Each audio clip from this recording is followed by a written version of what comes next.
Is it time? It's finally time. Welcome back, ladies and gentlemen, to more Titanfall 2 action. We are back.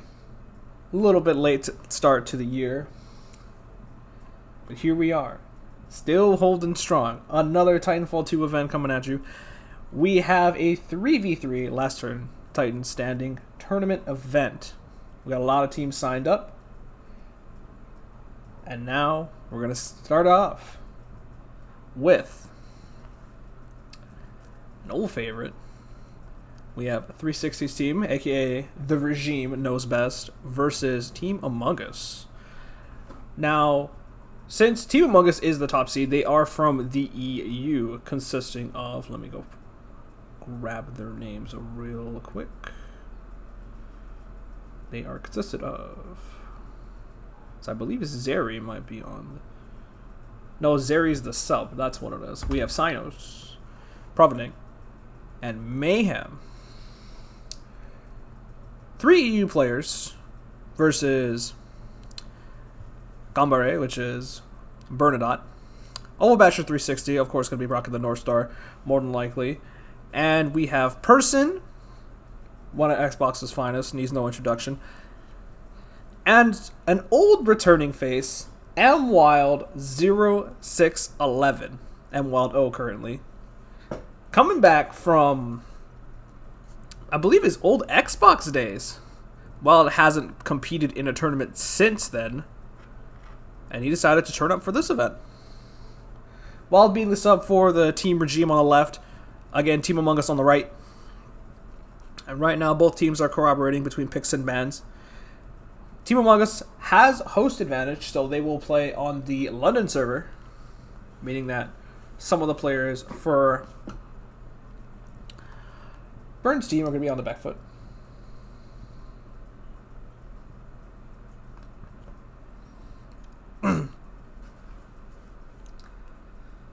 Right now, we're taking a second. We're getting the match started. As I stated before, both of the teams right now are deliberating between picks and bans. For those of you that haven't been here in a while, I'm going to remind you guys, there is a pick and ban system for map picks. It essentially dictates that basically not everyone's just locked into playing the same map. If you yourself want to ban a map that you are not a fan of, you can elect to completely eliminate that map, not deal with it. If your team doesn't like Dry Dock, for example, you can opt to ban it. If your team has a map that they actually prefer, and I believe, so I believe the system is one person bans, another person bans, one person bans, and then the last team picks. If you have a map that is favored between the maps that are left, you can elect to pick one of those. It helps just give the opposing team a bit more of a fighting chance rather than just being, hey, you're locked into fighting Dino Rush North Star on Angel City, good luck.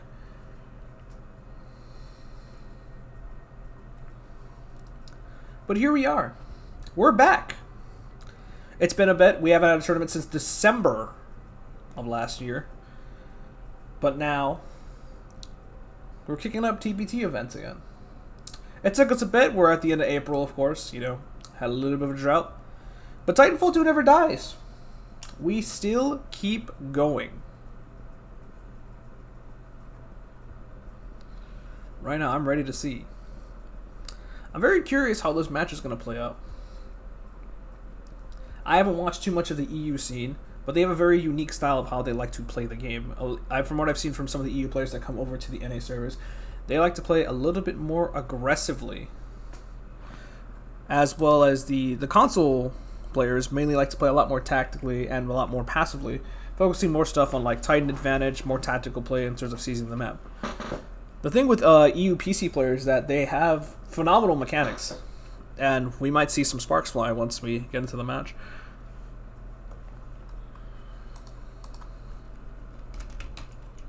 I'm going to tell them that I'm ready. We're good to go.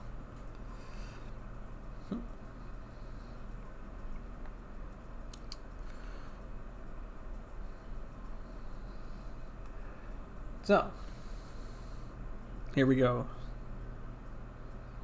Here are the map picks and bans.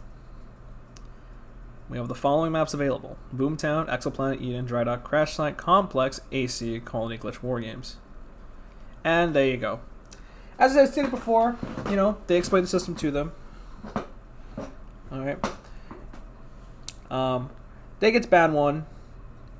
The other seed gets the ban 1, and the bottom seed gets to pick. 2 bans for one team gets 1 ban, one team gets 1 pick. Again, just say it once again. It allows teams to just have a bit more of a swing on what maps they want to play. And the first ban coming out for Team Among Us on the right is going to be Angel City. Angel City, more of a traditional 3-bat map. They're going to opt to take that away. Now, from what I remember when talking to Bernard in 360, they were leaning more towards banning maps like Crash Site, for example. They want to ban maps where the North Star on 360 gets a lot more freedom to play. So they want to take away maps like Drydock, Crash Site.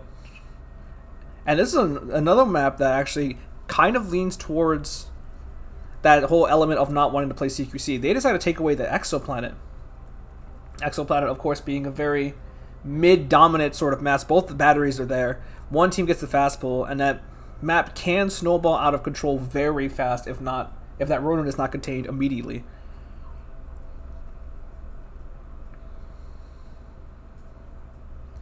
The maps available left are Boomtown.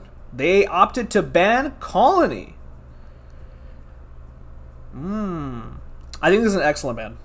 This ban specifically, of course, is going to take away a bit more freedom from 360. This is also going to take away the pilot play coming out from Wild and, I believe, Burn. Burn, of course, has participated in CTF. Wild has a long history of playing CTF as well.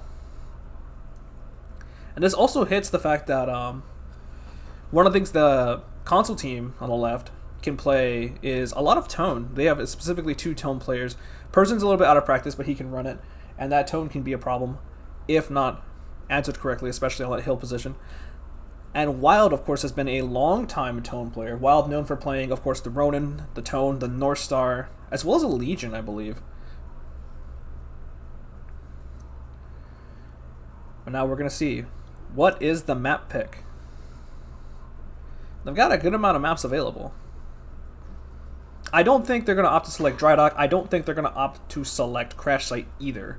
One of the things with them picking Crash Site is that their team kind of lacks a dedicated Scorch player. So their engagements on that kind of map is going to be very difficult. But of course, they're going to lean towards the Eden.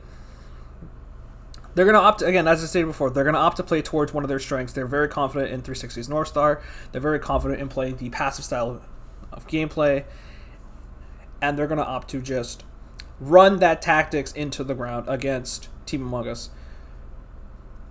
And so here we are, kicking off our first match of the day. We've got the Regime Knows Best, composing of Bernadette, Overbatch 360, M Wild, and Person versus Team Among Us. The EU players have come out to play.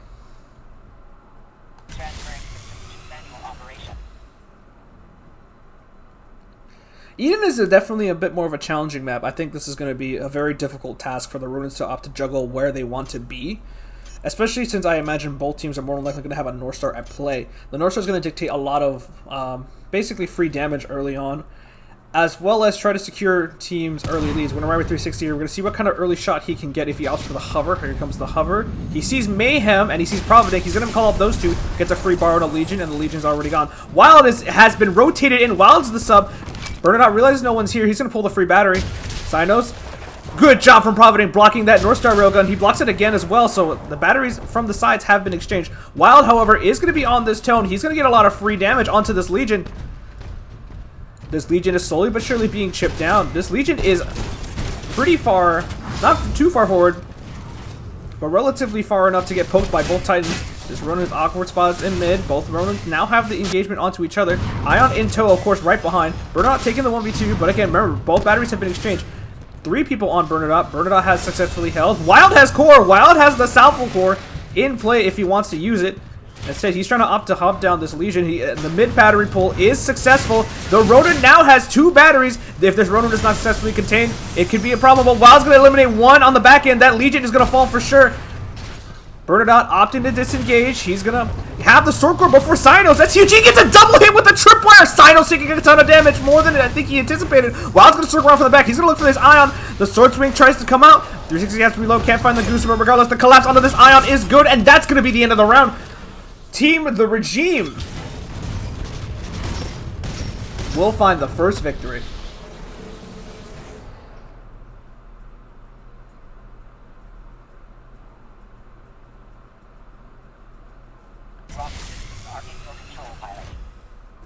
Well, the EU team, again, they did get...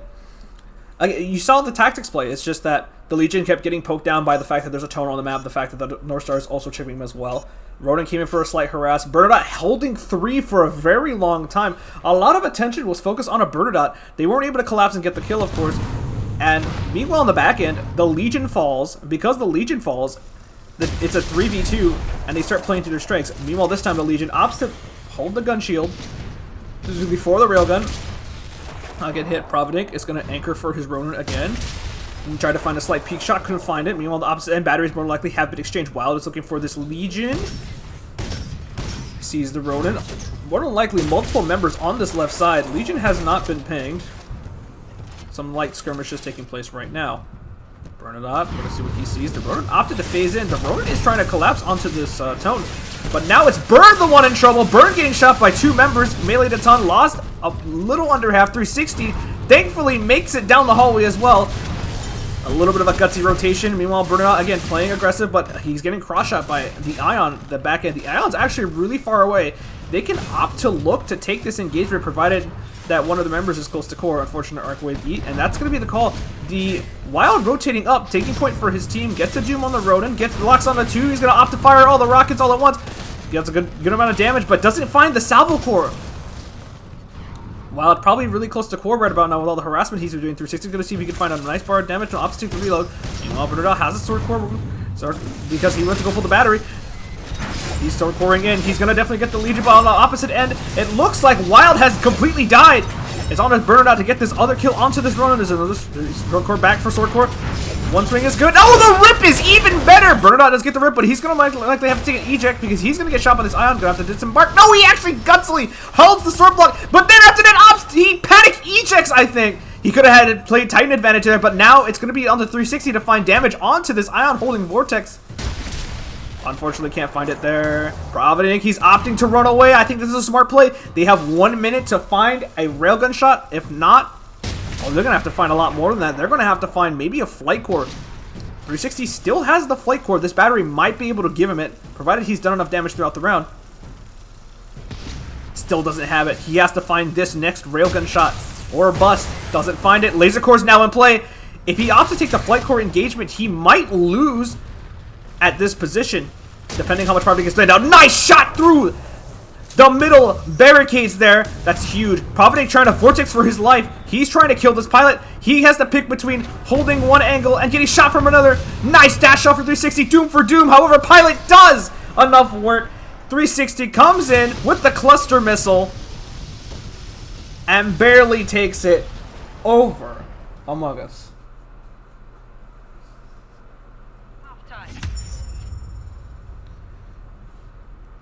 So close yet again. But the EU team, they've come out to play. The damage was definitely swinging one way for a while there. Bernadette taking a little too much damage on his little peaks and engagement in Arcwave.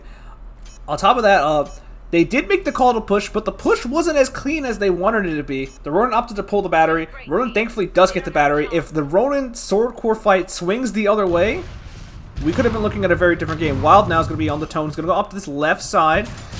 Opts to throw the sonar. Brings 2 on the map. Throws his particle wall down. Has locks on the Ronin. This is more likely going to be some free damage unless the Ronin opts to phase or go mid. 360 peeking this side. He might think this battery is free. Looks like the battery is free on this side.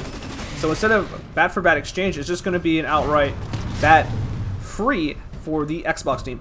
Now here comes Burn. He has the mid fight against the Ronin. Has to hold this angle. Ronin v Ronin in the middle lane. However, 360's here. Free shot. Ooh, Cynos ate a ton of damage. Cynos is going to have to back off. Meanwhile, while on opposite end, he's holding versus 2 right now, I think. No, actually, just the Ion. No, he is holding versus 2. Mayhem is here, and this is one of the strengths of running Tone. If there is no Ronin in your lane to harass you, you are allowed to just hold against the Atlas-specific Titans, as well as the Legion. An excellent check into the enemy team comp. The other thing that Tone provides is that Tone provides the sonar, which can also ping enemy teammates for the Northstar Railgun.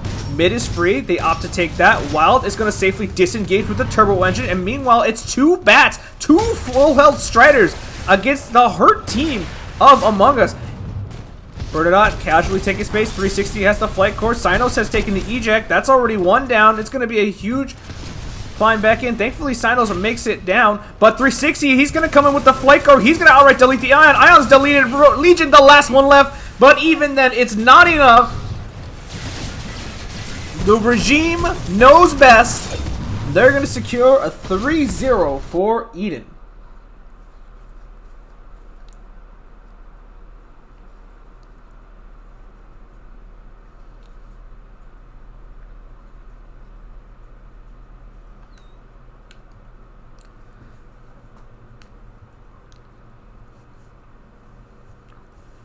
Regardless, though, even though the score said 3-0, they had a few close calls to the regime.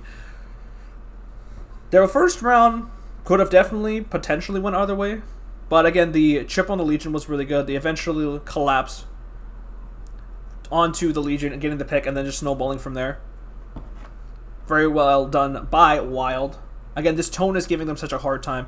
Having the Ion plus Legion is definitely going to be hard stuck against that particle wall defensive. Not having a good way to break it means Tone gets free space, and on a map like Eden where she's just allowed to position away from Ronin, she essentially gets free reign for a long while.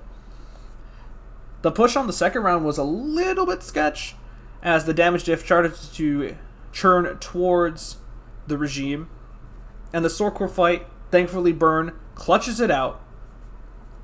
But it gets a little scary because he does take the eject. They have to work down the Ion. Ion, unfortunately, can't kill the pilot. And the pilot and Northstar combine, and the Ion falls. And round 3 is just...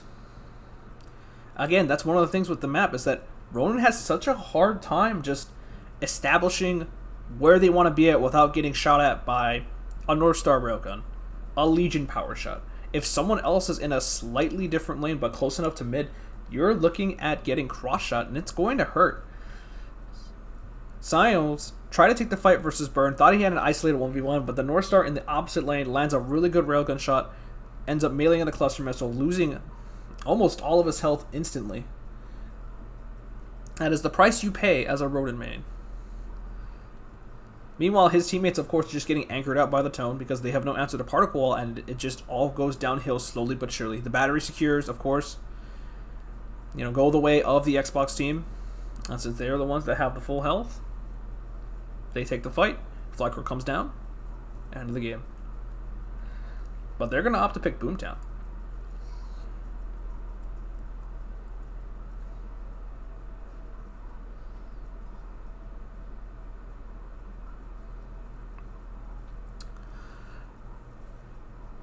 I think I really like this pick. I know Boomtown's a classic. Boomtown's a map that everybody knows how to play.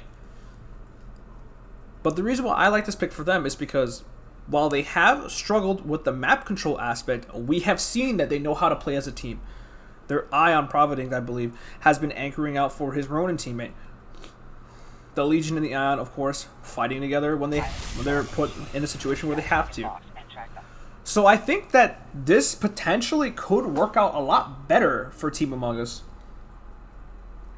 Especially since now they're going to be a lot more grouped up. They're going to be able to force these engagement they want. And more than likely going to look to be able to collapse on target.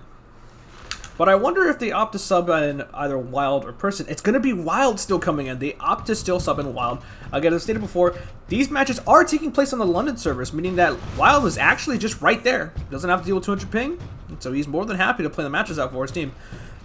Synos is going to take up this mid area, sees the cluster missile, so the battery is automatically denied.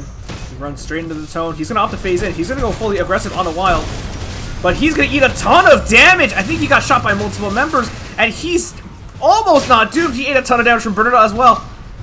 Regardless, his teammates are here, and they're gonna try to anchor him out as best they can so he can get this mid battery. Gets the doom on a Wild. Very nice power shot from Mayhem. Synos gets the. He activates the sword core. He gets the kill on a Bernardo. The collapse on a burn is great. Wild is doomed. He pops the sword core. They're gonna look for more aggression here. As I stated before, these players typically use PC side. They want to play a lot of very high aggro. As I stated before, and I'll say it again. Synos, he comes in, he cleans up Wild. Wild is also dead. Now it's just 360 all by himself against 3 members of Among Us, by the way. The Legion with the battery. The North Star having to pick one way to go. He is going to find no kills for himself. Synos coming up huge with the 3-man ace.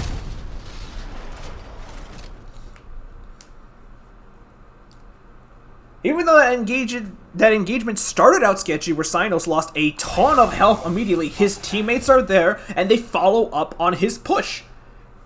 They do a ton of damage to Wild early, Wild not able to retreat, and even though they light up the Ronin, his teammates get free reign to do damage on everyone else. Bernadette, of course, takes a return of a ton of damage. Synos, while he himself gets doomed, he gets the battery and is still able to play aggressively. Very phenomenal team play coming out from Team Among Us.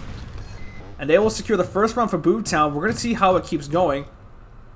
And the reason why I also like this Boomtown selection, 360 has less room on the North Star to work with. Nice shot coming out from him. He's going to hit Provident for 1. Ooh, the goose onto Bernadette! That might spell the end of the round. Wild now has to defend himself against 2. Ronin holding his arc flame smartly. Opts to drop Dark now. But Wild is definitely going to fall here. He's getting run down by 2 members. Wild has to take an eject. And now it's just 360 by himself again. They're just going to opt to farm the auto for free. Nice line up on the power shot just for a little bit more optimal damage. Long range move, pop the smart, which is the contest space.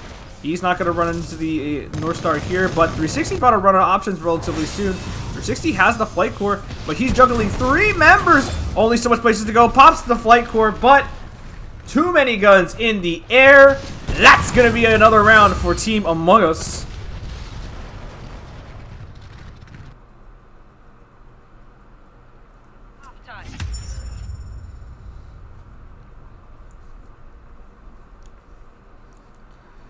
I'm not sure who goosed Bernadette on the battery, but these Boomtown bats, man, they're very tricky. I think not sure how the Ronin opted to pull, but the fact that they don't have a North Star for the Grandma battery means that AWOL is potentially on the table. We've seen players like Camparius run stuff like that in bracket as a way to defend himself against the Ions, Legions, in some instances Tone, of course splash damage. But Burn probably still taking the stem. He's going to pay for it with his life, and that's going to be into that round. 2-0 is the score. Team Among Us in the lead. Synos is now going to walk up to this ground battery. He's going to wait a second, and smartly, he baits out the cluster missile. Tone on the right side. And Synos, he's going to go for it. Railgun tries to fire. Oh, the mantle actually ends up saving him. He gets a small punish, but does Wild, but not really that much to matter. Now Wild's going to be the one that's getting pushed in. Synos has smartly rotated towards his Legion to push out Burn. Synos is now going to take this ramp position. He's going to opt to play aggressively. Nice block on the railgun. And now he's kind of stuck here, a little bit of an awkward fight. Very nice melee to push Burn away. He's going to opt to phase. We're going to right with Mayhem here. Mayhem has an excellent flank. Looks like, no, unfortunately, he is walled out. Wild has to back away. He has to be careful. Mayhem opted to take the enhanced ammo kit, I just noticed. But Mayhem's going to make a collapse on two, and now Mayhem has to take a cloak eject. 360 tried to find a booster. He couldn't find it. Synos is now getting hunted down by the sword core. Bernadette is going to hit one swing. Bernadette's going to take another. And matter of fact, he'll take a third. And meanwhile, Synos tries to fight back, but Synos ends up falling. And on option, the bird will fly up from the heavens and swoop down upon the Ion. 360 securing the kill, showing that the console players are not out of it yet.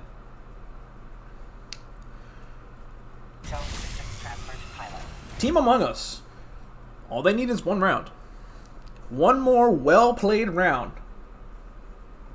And that will take us to a 1-1. The regime, however, on the opposite end, they're going to look and see if they can close it out immediately, not give this team any momentum. They slipped up a little bit. But we're going to see if they slip up again. Synos, of course, going to take point for his teammates, as the Ronin does. No early hover from 360. Meaning that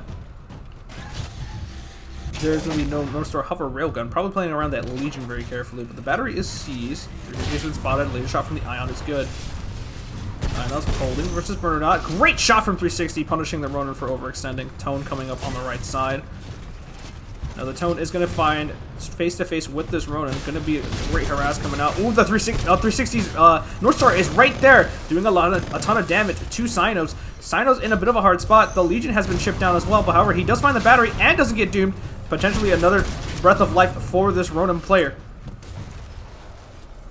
Have to be very careful. Again, look at the way the console team is playing. They're trying to deny this brawl. They're trying to deny the fight and use their North Star to leverage even more advantage.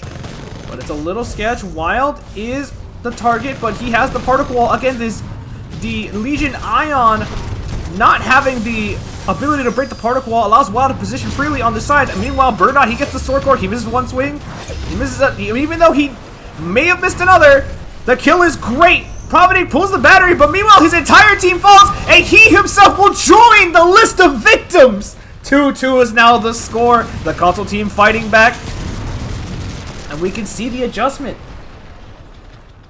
We can see the adjustment. They're not opting to just brawl it out. They're trying to back up. They're trying to play space and play a bit more respectful. While that does seize the batteries, if you can't pull them safely, you're going to cost your team a player, and you're going to cost your team potentially a round. The poke damage that the Tone plus North Star eventually combine and add up, and then when you do have to brawl and you're down so much health, it's very difficult to make something happen. But not out of it yet.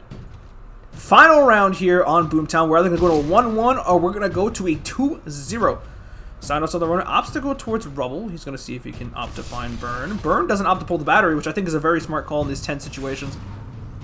Waiting as he sees the North Star has no hover. He can opt to engage. Instead, Synos is going to pull their battery. I don't think the Xbox team knows. No, they don't. The regime doesn't know best. The regime actually has no idea at all. Synos is going to flank behind. But meanwhile, on the opposite end, the Tone has rotated in towards the enemy team. Shots onto 360. 360 takes a ton of damage, but even though 360 takes a ton of damage, on the return end, the Legion is almost about the same health as him. Wild might look to wrap around. No, instead, he's going to come face to face with Synos. Synos is going to hold multiple members. But Wild smartly, Synos has no idea that the Tone is actually in the bottom. Well, unfortunately, huge misplay. That's going to probably cost him the round just outright, not getting that pick on a Wild. Look at the health Look at the health differential between all three members of Team Among Us versus the opposing team. Providence gets the laser core online. He opts to pop it, trades with the salvo core, takes the eject for eject. Wild has to take on the fight. Wild will win it. Mayhem. Super low. His teammate Ronin. A doom bar. Someone has opted to disembark, I believe. So we're incoming. He opts to go for the phase rip. Can't seem to find it. Great phase into melee. And now the eject is great. And now, meanwhile, Synos is the last pilot standing, but the Titan is still alive, so he can potentially make something happen, as unlikely as it is. They're trying to find where this Titan's parked. Oh, they're opting to pilot weapon the Titan! And I think that might count as one. They found the Titan. They have opted to pilot weapon it. That counts as one kill for Bernadette. And that's going to be a 2-0 victory for the regime. Ladies and gentlemen, we have a bit of a surprise. Okay? The surprise here is that there is a special bounty on the line. Okay? Added to the rule set, if you are able to kill any Titan with a pilot weapon, or force an eject with a pilot weapon, not an anti-Titan weapon, not a Grenadier, we're talking like a DMR, an RE-45, a Kraber, let's say, alright, and you were able to force an eject or get a kill, depending on what team has the most amount of regular pilot weapon kills, You get a grand total of $10 for yourself. So, of course, the enemy team of the regime saw the opportunity. They've secured themselves 1 kill. It's by individual, so Bernadette now has 1 kill for himself.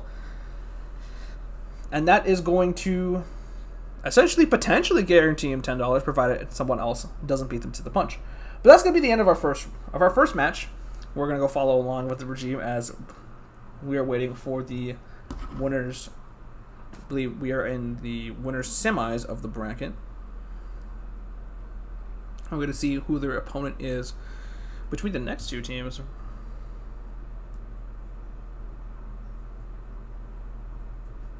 I'm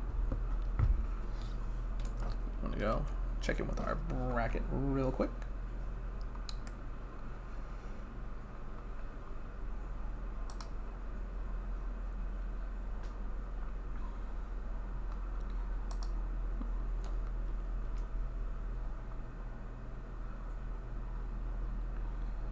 Let's see.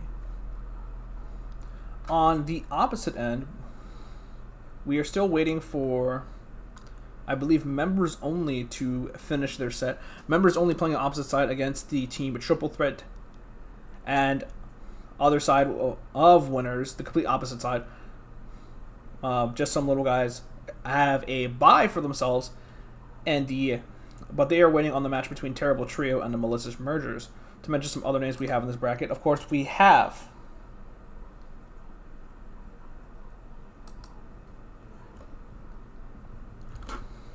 shoot, they can send me an invite if they want me to spectate it.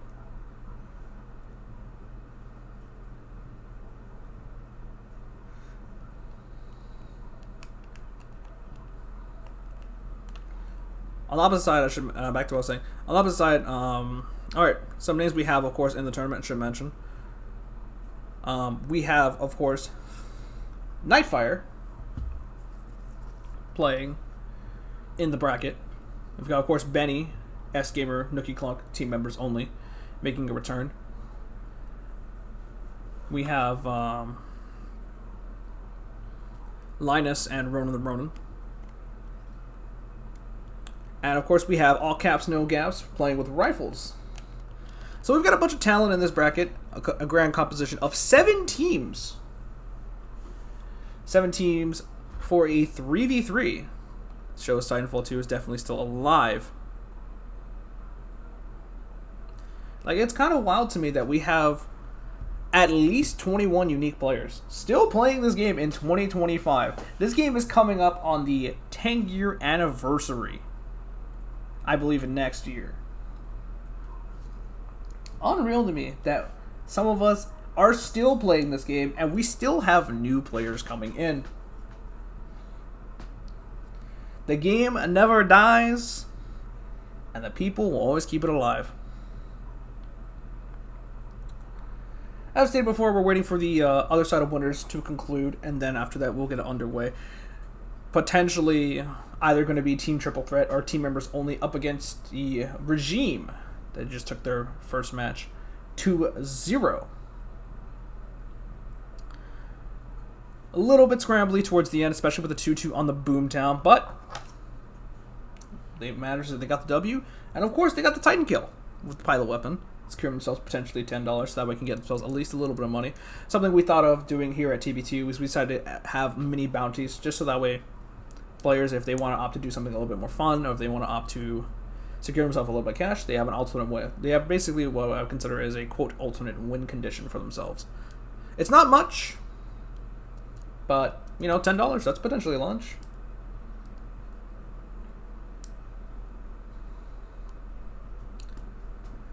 But speaking of money, of course, there is money in this tournament.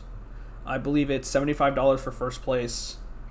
15 is third, and I think it's, I forget how much second gets off the top of my head. But there is money in the tournament. Shoutouts to, I believe, Outcast for donating to the pot, as well as Marketo, I believe, is also donating some money. A little bit of crowdfunding going on for the scene, trying to keep the dream alive.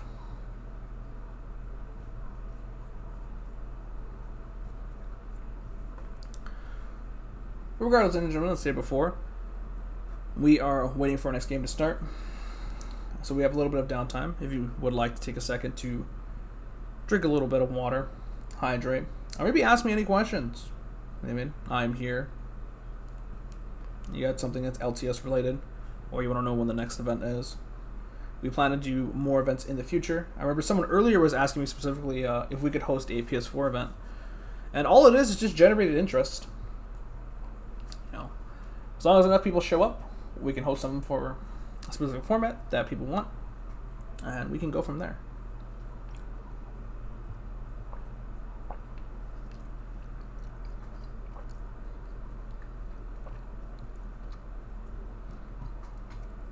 Also want to say thank you all 25 of you for tuning into this tournament.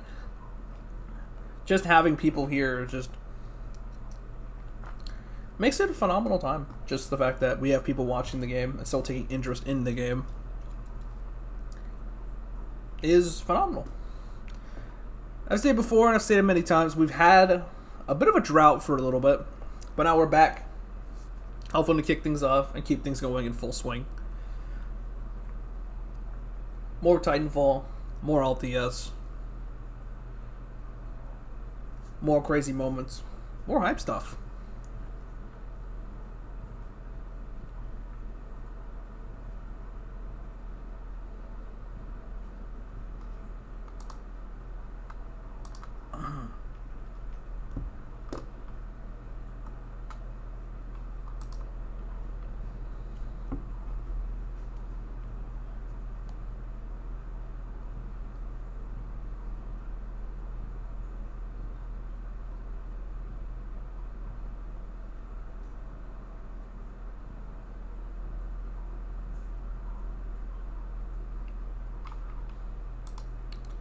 Alright, checking in on the bracket again.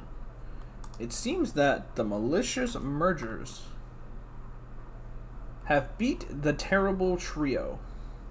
They're going to be playing on the opposite side of our winners semis. Right now we're waiting for members only to finish up their set of the triple threat match. And then once that is finished, we will get things going.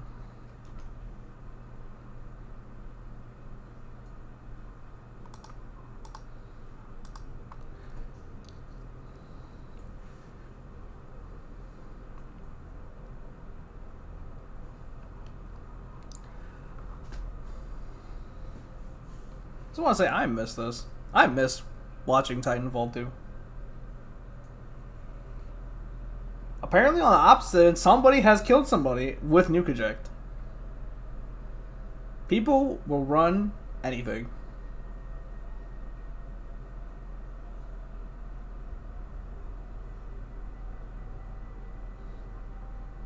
Unreal.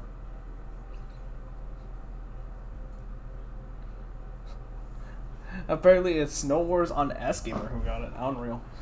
Just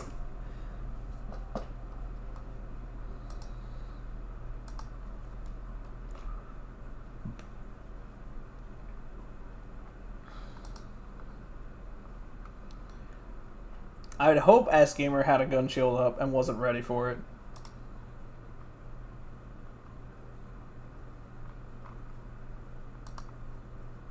But you know,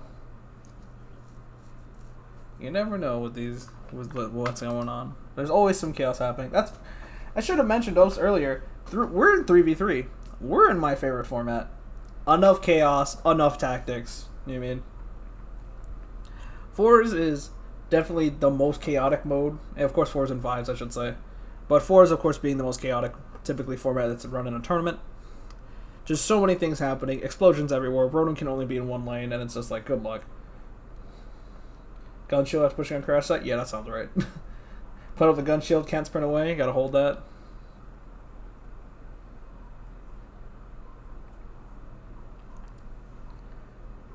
But I was saying, yeah, 3v3. My favorite format, because there's a mix of chaos and tactics. Just 2v2, of course, is a lot more tactics-based, a lot more chess involving between you and your partner coordinating.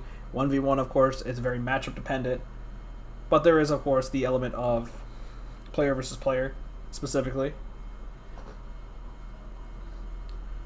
But the more Titans on the map, the more wild things can be. And that's just something I really enjoy. I really like 3s. I really like 4. I mean, of course, I might like that stuff. Hey, play a ton of tone, right? But I also love seeing action. I love seeing how teams play in a 3v3 environment. And I think there's a lot of styles that can flex. And we saw how different the styles were between Team Among Us and Team Regime. Team Regime opted to play a bit more passive. Team Among Us, I want to play a bit more aggressive.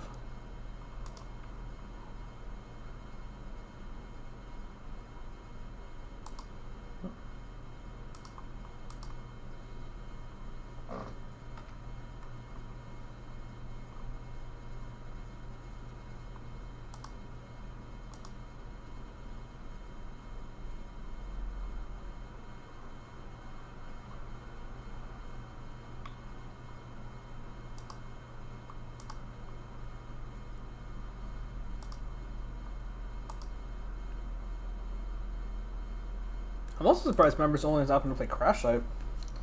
A team usually likes to play a bit more defensive, typically for what they like to do.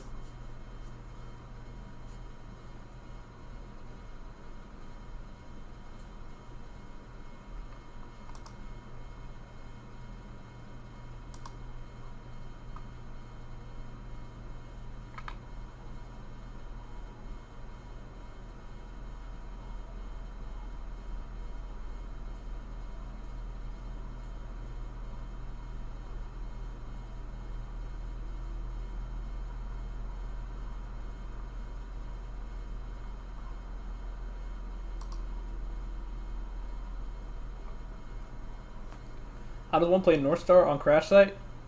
You don't. Well, you typically have two options, okay? One, you don't. Or two, you do the Veneno strat. What Veneno likes to do typically on Crash Site is he will just straight up hover, dash in on the good side, hover onto the middle crate area, and just assert himself there. And while that makes him an open target, if you pick at shooting at him, he's just very good at North Star CQC, as weird as that sounds. And he just tries to build flight core before you kill him. He'll focus on landing shot after shot. He'll try to get flight core, and then he'll try to flight core your team. By, of course, like I said, standing on top of the hill crate.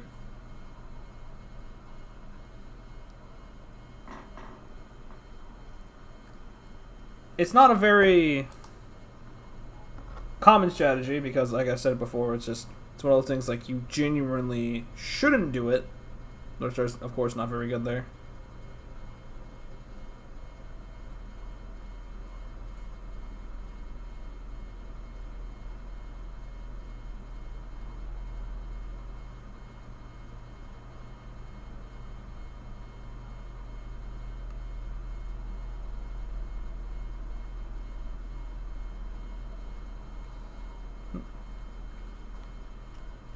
Yeah.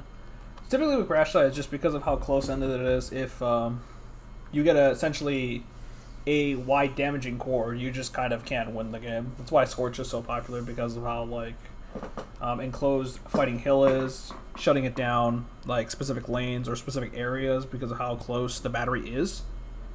And if one Scorch gets Flame Core over the other, and the Flame Core gets enough value, if it hits like two people, the round is essentially just over.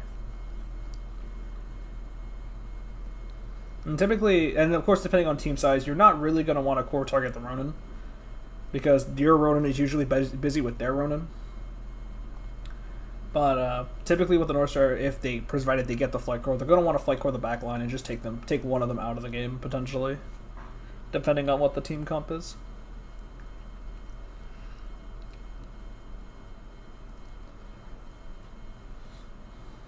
On the opposite end, if you have the bad side, you can play back, but you give up that hill battery, and you can just play for bat trades, but the hill battery has better positioning overall, and you can potentially stall the game out by playing bottom, but it's not a great position to fight. So if you don't get enough value out of your railgun, you can just lose the passive war. But North Star herself is a victory condition, as I've said time and time before. If you are in a situation where your North Star is alive, even though your team's hurt, if that railgun eventually gets enough value by the enemy team not capitalizing by pushing you, you will outright just lose. Because the railgun damage over time will add up, and North Star can sometimes peek and be relatively safe about it, especially if she positions correctly. And it's even worse if she like has a ton of health, gets flight core, because it means that one of your Titans is definitely dead. Apparently I have been AFK for too long.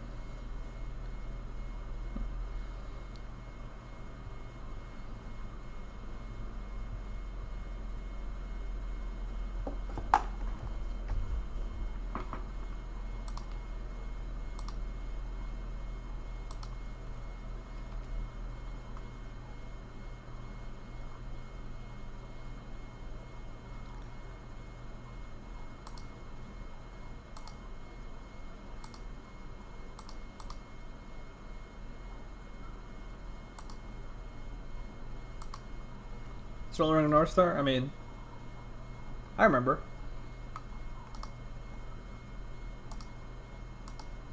Again, as I said before, on Crash Side generally, you're more than likely not going to want to play it. You're more going to want to play like a Legion. You're going to want to play a Scorch or an Ion. Typically, the most common comp is double Uber plus Rodin, or it's Ion to contest the Legion. Because tripwire damage is just so good, and just having free tripwires over and over, it just means that like you get to do free damage and contest space on their way up. But Ion's not the best for like just outright team fighting. The best is just gonna be pick Legion.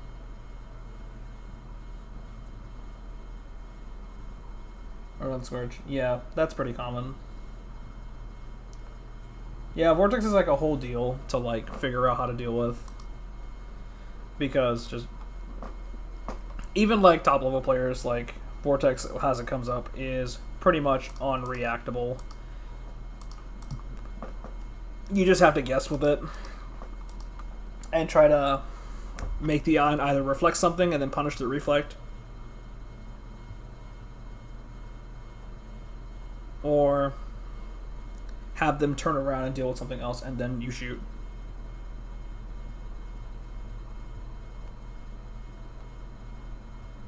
Alright, there's the invitation. We are good to go.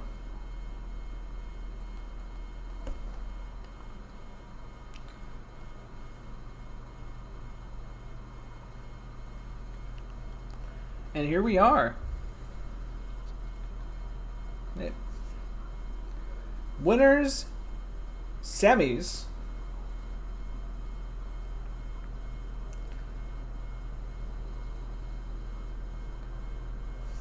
We're back. Getting winter semis underway. We have members only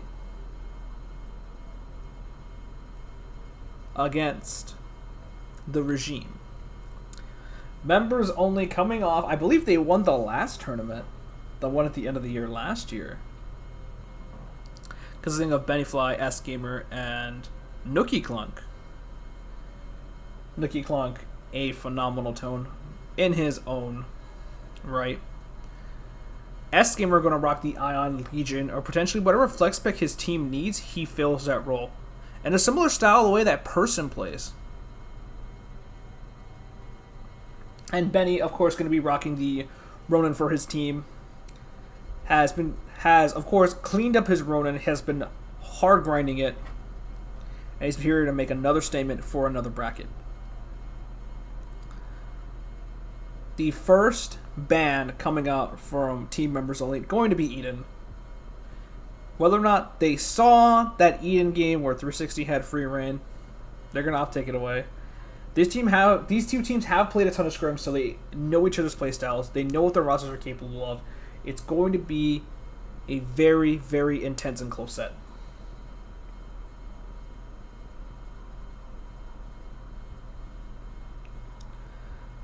So here we are.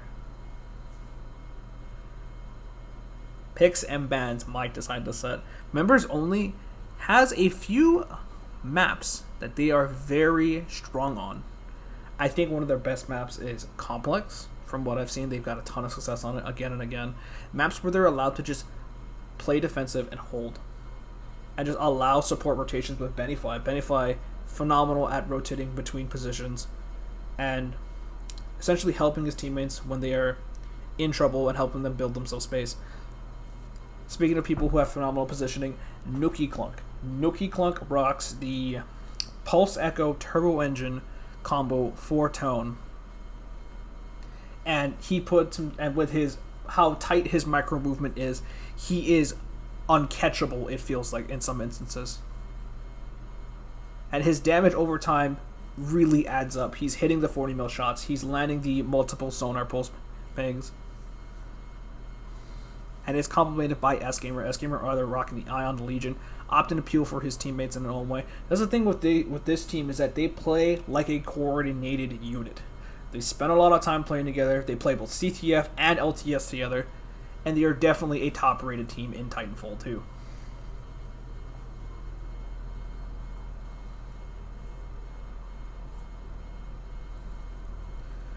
It seems that the regime, team on the right, opting to take their time with what they want to ban. And they've decided to ban Boomtown.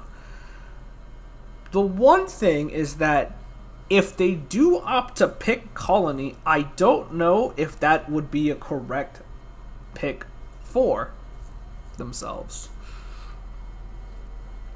Mainly because Team Members Only has 3 pilot players who are phenomenal in their own right. Nookie Clunk, of course, running a Kumite, undefeated, by the way, in his own pilot Kumite. S-Gamer and Benny, of course, they have played a ton of CTF. So their pilots are going to be phenomenal on a map like that. But instead, they opt to ban the Colony, trying to hit 360's North Star. And now the map pick is on the table.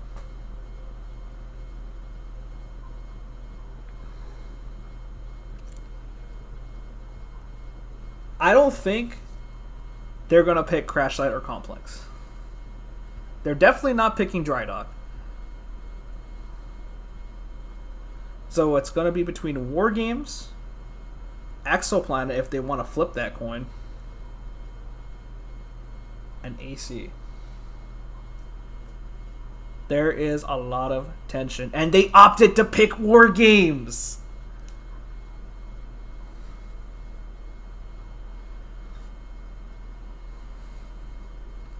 I see. They didn't opt to select AC, mainly because of the fact that I've seen their team. They have struggled on the map control in some instances, specifically on that map. Of course, the tone from Nookie is going to have a field day on a map like AC. And of course, they don't want to play the CQC maps like Complex. They don't want to play the Crash Site. They don't want to play the Dry Dock either. 3 of their more weaker maps. They're going to opt to take the War Games instead. Seems like their best option. And now we're going to see winner semis game 1 between Members Only and the Regime. We're going to be spectating the Members Only side to get things started. And we're going to see what they opt to select. There's a lot of tension running on the set. And here we are. It's going to be Bennyfly on the Ion, and it's going to... Actually, yeah, it is Benny... Excuse me, this is definitely Benny on this Ronin. Going to be... Oh, Ghostar tried to come and find the shot, but couldn't find it. And I believe this might be Nookie on the... I know it says Bennyfly. This probably is Nookie on the Ion. S-Gamer on the Legion. They have isolated Person. Person's down in the hallway. He's stuck between multiple members. They opted to phase through. Person's going to get... He's going to get put in a world of hurt. He's going to have to take an eject. But his teammates did take a lot of damage. The pilot does go down. 360 gets a decent amount of damage in return. But look at the disengage. All 3 members walk out of the engagement healthy. Burn has the sword core. He has a ton of health. He might need to make a play relatively soon. Opting to see what S-Gamer does on the Legion. Hold it strong. They're going to try to let the North Star get something done for them. Legion down a lot of bullets. Hasn't taken a reload yet. Bennyfly here. Does get the pressure on the Bernadette! Huge patience coming out. Bernard trying to put too much emphasis on this Ronin, I think. He should have opted to hit the Legion. But instead, no, it's not going to be an eject coming out. That's going to be a Ronin down for members only. And now Double Strider has come out to play. One power shot burned. And it's going to be the battery pull coming out for potentially Bernard if he wants it. On opposite end, Nookie gets the laser core. S-Gamer's getting doomed, but as you can see, he's getting chipped down by the Double Strider. But it's going to be the rip coming out. No eject from S-Gamer. He's gonna take a fall. Laser core comes out. Flight core comes out as well. Nice eject from 360. 360 is now a pilot. He's going to try to find the Doom onto this Ion. Can't seem to find it. Laser shot is godlike. Onto the enemy there. Bernard is here. That is the last of what he has available, but he's going to play the patient game. He's going to keep it safe, and he will secure the kill on Nookie.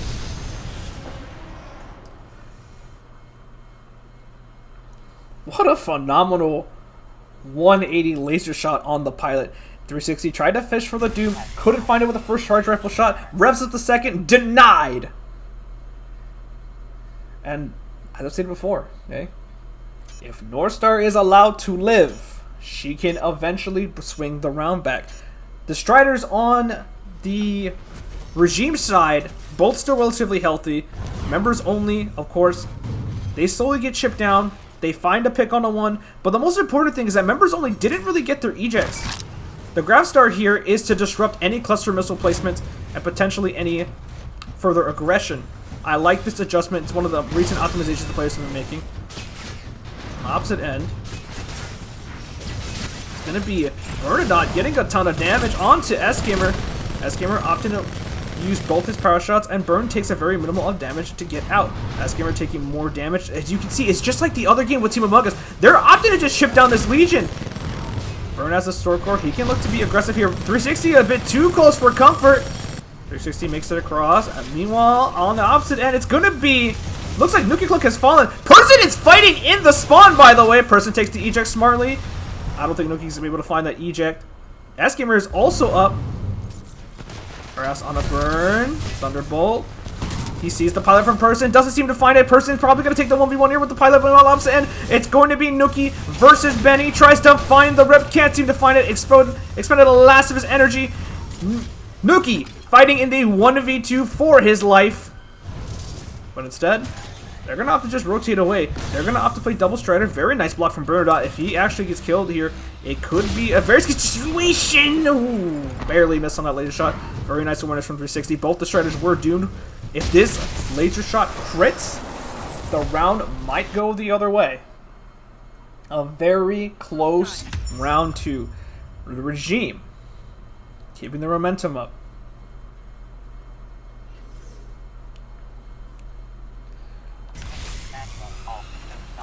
Well, we saw it in a similar round in the Among Us game on Eden, where the Legion was the target, and the Legion just keeps getting chipped down. Legion keeps losing health. Burn able to build Sword Core, even just outright just punching the Legion when he has opted to take a reload. And because of that, he's able to get the Sword Core, he's able to find it, and from there the round just kind of snowballs. Person fighting in the spawn, no less. Members only getting pushed all the way back there, but now they're going to opt to take this mid position. Very nice railgun coming out from 360. Tripwires also find the mark.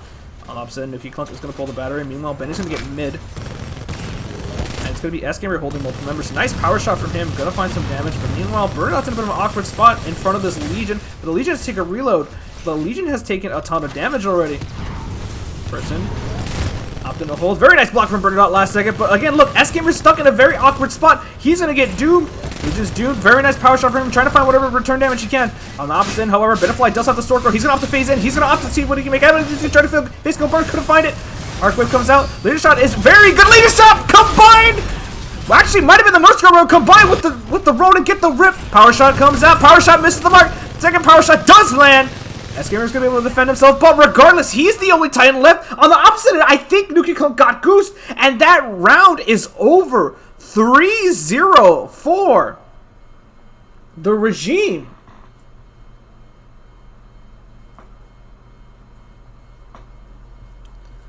That was a little sketch. I did not realize that Nuki Clunk had gotten goosed and was out of the fight the entire time.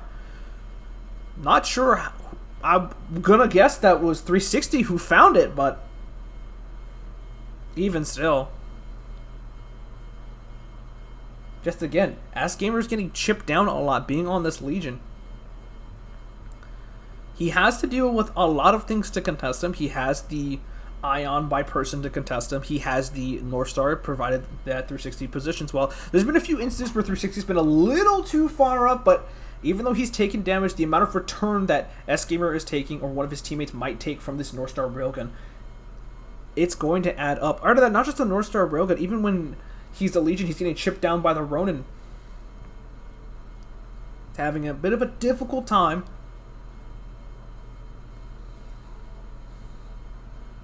But even still, ooh, they opted to ban too, but they banned Boomtown and Exoplanet. I think if I'm members only, I just lock in Drydock. I think Drydock is one of the maps that they definitely favor to win.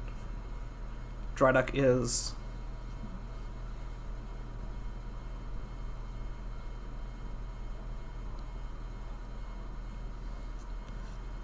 But are they going to do it? Or are they going to opt to go somewhere else? They're going to opt to lock in Angel City! Wow. I'm quite surprised they opted to lock in the AC.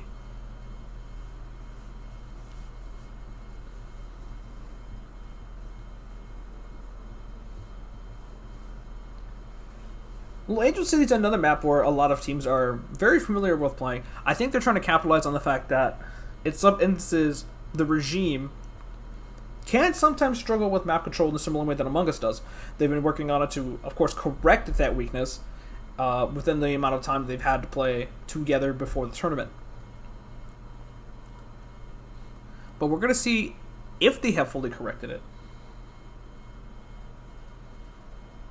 As now, they are ready.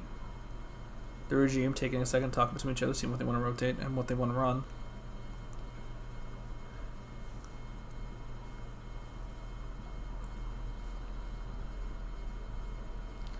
Do they want Wild to run on the Tone, or would they rather have person running the Ion/Legion? They're going to hit the ready button. Map's been selected. 1-0 for the regime against members only. Members only must win this game if they want to continue the set. They've been down before. They're certainly not out.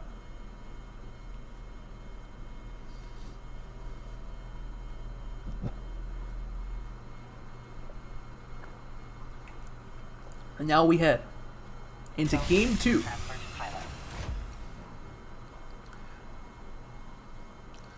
We're going to start with spectating on the regime side. Angel City, I think, has a favorite side. I think the star building side is essentially better because you're allowed to peek and contest a field plus the mid battery. Meanwhile, person's going to take the Ion. He's going to go up right. Meanwhile, 360 is going to take the field, seeing up to what he can see. Gets a free... No, actually doesn't get the free shot. Doesn't actually get any hit marker. Not hit marker. Doesn't get any damage numbers. And because of that, they're going to opt to take mid. Opposite end. AskGamer is going to... opposite end. The dockside battery is going to be taken. Gets slightly punished. Does burn. Meanwhile, here comes Benny. Benny opting to take the fight on a person. Person taking a ton of damage. Person gets doomed, but person's not dead. Thankfully, person survives the complete collapse. The damage return is relatively high, however, for the regime, as the North Star is now in tow. Benny's trying his best to find a kill on a person. Person has to take an eject here, as a double Strider, who is completely surrounded, however. The thing is, Bird is very close to core. Actually, it's going to be Benefly who beats him to core. Probably the Doom Core Ion definitely did it. Oh, Birdo has to be careful how he overextends.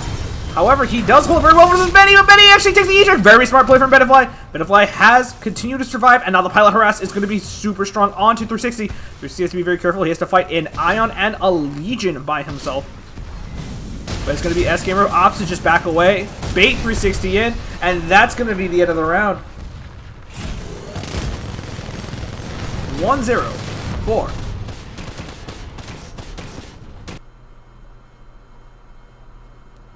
members only. Members only coming back into the game really strong. We saw the team play. They opted to trade batteries, but AskGamer does find the power shot through the vortex. Unfortunately, Bernadette parked his Titan a little bit too far outwards. If they held a little bit better, their health could have been a little bit better for the follow-up engagement. But the collapse on the Person, again, Person has been the bully target. Person survives, which is good. The problem is that Benny beats Burn the core, and since he does that, it all goes downhill from there. Person has to take an eject because of all the chaos that's going on, assuming he's going to get phase ripped. But, you know. Here we go again, trading batteries. Person is going a bit too far up for his Ronin, so he's actually going to take a bit of damage. On the opposite end, 360 is trying to shoot this left side of the Ion. Serga has expended a lot of things to keep this push back. Has to be careful of blind power shot. Very nice vortex from Person. Opting to try to keep S-Gamer at bay. Meanwhile, Burn has opted to phase all the way in. They get the frame perfect ripped onto S-Gamer. Huge kill coming out for the Regime. The Regime now 3 members strong on this left side. Person has the laser core. Opts to use it on the Ion, trying to see what kind of damage he can find. Does drain a decent amount of energy. However, 360 has the flight core. Doesn't opt to activate yet. Playing a little patient. Nice shot. Shot again. Get the Doom. He isn't opt to flight core the Ion. Now he does. He's going to find a huge flight core on a Nuki. Nuki's definitely going to get doomed here. Nuki gets doomed. Meanwhile, opts in. Bernadette is still here. Bernadette has a sword core. This should be the end of the round. One member goes down. The other member gets his arms torn off by the North Star. And that's going to be a tie up for the Regime.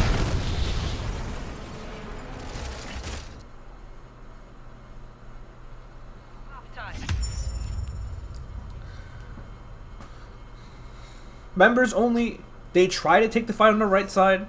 Their push is a little bit slower because of the fact that the railgun pushback from 360 landing that shot on the Ion, huge. Denies the Ion from rotating a bit faster than he wants. Person, of course, survives a lot longer this time. Does not take nearly as much damage. They get the frame perfect rip as well on an S-Gamer. And they 3-man combine, hold the sword core at bay. 360 gets the flicker, opts to flight core the Ion. It basically turn the tables, push the fight back onto them, and win the round. 360 peeking mid, gets a nice early free shot onto the Ronin. Whether or not it's blocked, it's more than enough. No power shots actually coming out from S-Gamer. S-Gamer has no power shots. They can opt to pull this field battery if they want it. And they will. Person holding versus S-Gamer, but now Person's going to be in a bit of awkward spot if he rotates around that corner. Bennyfly is definitely coming around that way. No, he doesn't. Actually, it's 3 members in mid. Ooh, Person throws a very risky melee. That could have been a huge amount of health he could have lost. Opposite end, 360 is trying to find some shots behind this star building. He sees S-Gamer. Oh, he led correctly, but S-Gamer actually with the complete opposite strafe. Person with the laser shot through the area, but meanwhile, Burn goes in for the punish, almost loses his own life. Stops the sword core duel, a full health shielded Ronin. Bernadette's definitely gonna take an eject. He tried to all in, doesn't get what he's paid for, and now his teammates are also gonna fall. Person's gonna be another person up in the air. Gets the cloak, thankfully, so he should be able to survive. And now it's 360 versus S-Gamer, and the entire team of members only. They find one Doom at least for his troubles. 360 has the flight core, so he can potentially delete someone. But his pilots have fallen. It is just the lone North Star all by himself against 3. Opts to fuck flight core, but the power shot is definitely going to be raining down upon you. 1, 2, S-Gamer doesn't even fall, and the North Star gets shot out of the air.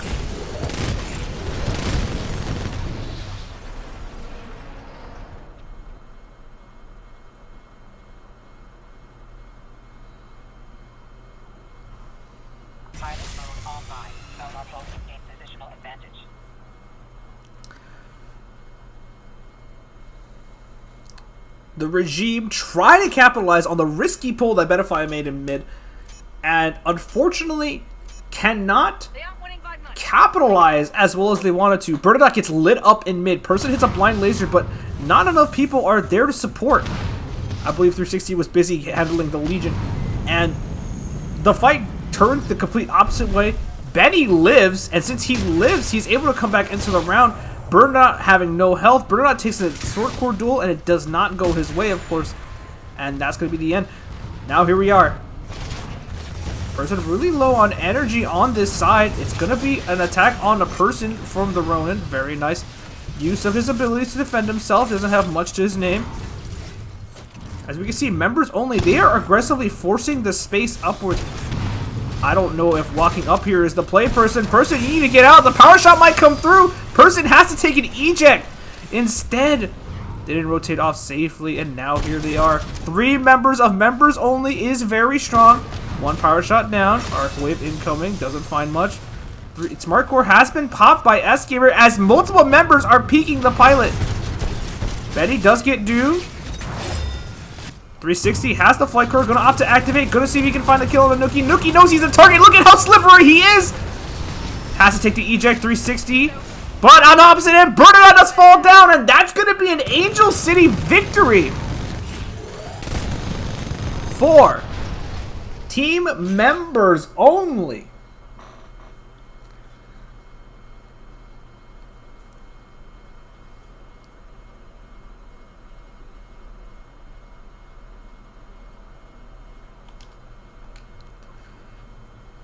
Just look at how much space S-Gamer had to work with that entire round. Especially on the bad side. I consider that side to be a lot worse because of how the enemy team has to push up and get into mid. And if that doesn't go well, then you might just lose the fight. But that's not what happens. They're able to successfully move into mid. And they are 3 members strong, holding an area. And since the enemy team regime has the North Star, they don't have a lot of defense power to basically keep themselves alive against a 3-man push that includes a Legion.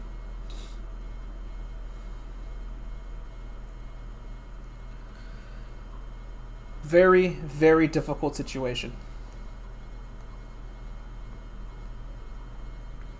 Person, of course, has been the target. As I've said before, you can see it. He's being isolated. He's being pushed around. They try to push up and walk up into mid when Person is low on energy. And even though he wants to walk the Ronin in, there's not a whole lot of damage coming out, especially onto 3 people. Their best bet might have just been to surrender mid, throw a tripwire or 2, play the game slow. But instead, they try to aggress in towards the enemy team, and Person gets eaten alive once he is out of energy and has to take an eject. The other thing about members only that I want to highlight, their pilot control has been top tier. Multiple members seeking out this pilot. And if you're lucky enough to even make it out of an eject, they have, again, multiple people peeking at the same rooftop from different angles. So if you so much as try to do something, you are going to die. S-Gamer opts to waste the smart core on just Person's pilot on top of Star Building, and even then Nuki Clunk is there with the latest shot to cover it. The coordination between these 3 members is insane. And we're going to see who takes our final game.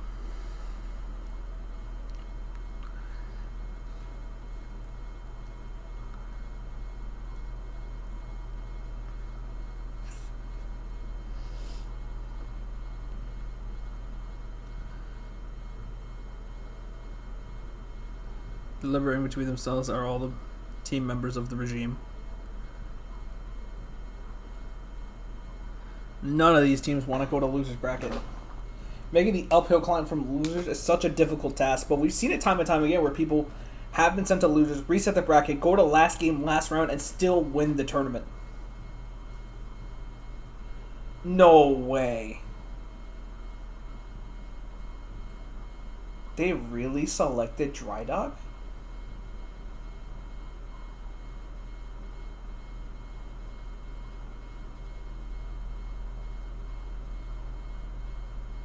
I am so surprised to see this.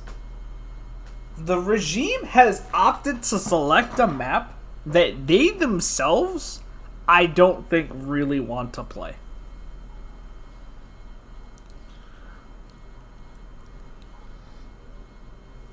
I am very shocked to see this.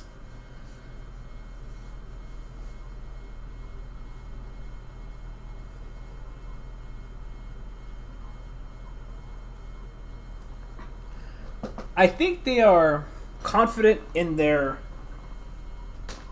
defensive hold on one side of this map, if not maybe mid, but even then, I just denying 360 North Star.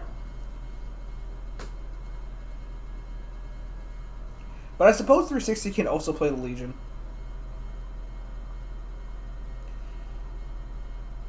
But even still, I'm just so shocked to see this is the map they opted to play. This is a definite members-only favored map, I think. Members Only has shown a ton of different strategies on how they want to play this map. This is the map where, like, essentially, Benny and company, they just like to play very patient. They'll get their one pick, maybe, and they'll back off and funnel out and try to say, all right, good luck, push through mid. And if you don't push through mid, they just hold mid, get the battery, and they just opt to rotate their cooldowns until you eventually come to them. So this might be an uphill battle for the regime, but they've decided to lock it in. And here we are at our final game of this set. Dry Dock. 1-1 between these two teams. Members only against the regime.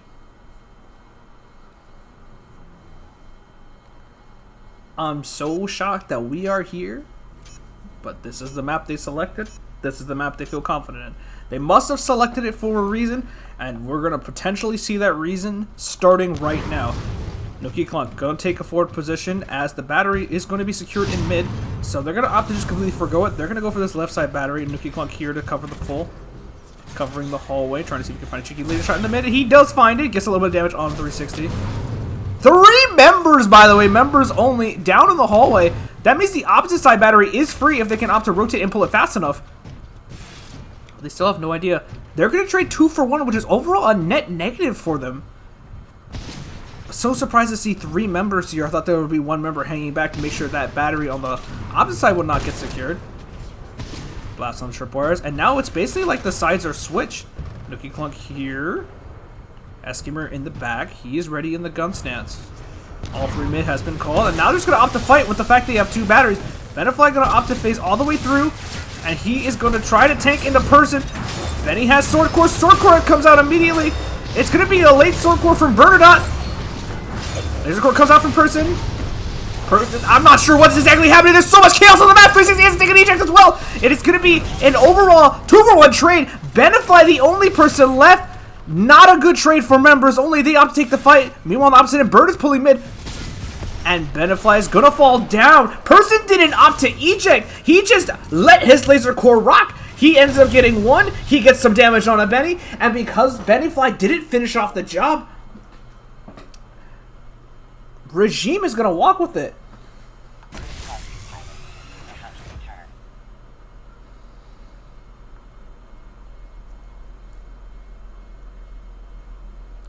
Now, the regime made the call to fight, and that was undoubtedly the correct call. They were up 2 batteries. They didn't want to squander the lead that they initially had. They forced the chaos. The thing that was a little sketch is that Benefly beat Bird out to core. This time around, they're going to opt to go mid. They're going to be a little bit slow because they opted to let their Ion go. Anchor is good, looks like. As now the all-in has commenced. It's going to be an all-route brawl in the mid. 360 is going to take a smart reload here as he is ready for the enemy team to completely go in. Benefly trying to see what he can make happen, but I believe the Sword Core pop from Bernadette is phenomenal. Bernadette now the target. S-Gamer has to go take an eject. And now Benefly with the Sword Core of his own, but the contain from 360 is huge! Combining with a Sword Core plus the power shot. However, Nuki Clunk, the last one alive, the last one to be taken. That's going to be 2-0. Bernadette coming up huge. Look at the damage numbers. 40k, 5 kills. The members only try to collapse on the pull. They don't get it. Benny is stuck in an awkward position between multiple members. He assumes he's going to be collapsed on. His teammates follow him in there, of course, as they should. But the fight goes completely the opposite way. Benny tries to collapse on a 360. 360 with the gun shield opted to take the reload while Person holds the line. I think was such a phenomenal play. Has a full mag, has abilities ready to go. And of course, Burn beats Benny to Sword Core, and because of that, the round wins. Now we're going to see the opposite coming in. It's going to be the regime that opt to try to storm their way in. S-Gamer, not the target. Nuki Clunk taking a lot of damage, but it seems like the hold has been really good. Burn is doomed. Benny is slightly damaged, and Person is hurting. Person has to be careful. Ooh, very nice power shot coming out from 360. Doesn't find the Doom, but finds more than likely a good amount of damage. Another great power shot from 360. 360 is slowly but surely even up the round. 360 has a ton of health. Marker for Smart Core has been popped. Gun shield still down for S-Gamer. It's going to go down all the way right now. Catches the reflect, pops the Laser Core. Laser Core comes out. Laser Core incoming. The target is to go after 360. 360 still alive, but 360 pulling off his best Terminator impression. He is fighting the world right now. He gets one. And now he might get another one. And disembark from S-Gamers. A smart play. Oh, but they're barely going to contain 360's Legion as he barely falls down. If one power shot so much as graces any of the people on members only, one of their Titans goes down, the other Titan definitely follows with it. But members only, they hold on. They held at the start and they held to the end. The collapse from the regime didn't work out that time. We're going to see if they opt to try it again or if they're going to opt to just do something completely different. Maybe they opt to pull the side batteries. Maybe they opt to just fight mid. And he's going to go for the pull. He had a great spawn. He's going to go for it. Ion not there yet. Oh, he gets stuck on the road and he's going to die to Bernadette! That's so unfortunate. That should be the round over. This game is more than likely over unless Nuki and S-Gamer can hold against 3 members. Those tripwires are going to be huge. Person's taking a ton of damage. Person needs to back off. He needs to swap with someone else. However, look at this. The contain. They've still held. Oh, 360. 360 is coming with the Smart Core. But look at all the health bars. They have to be careful.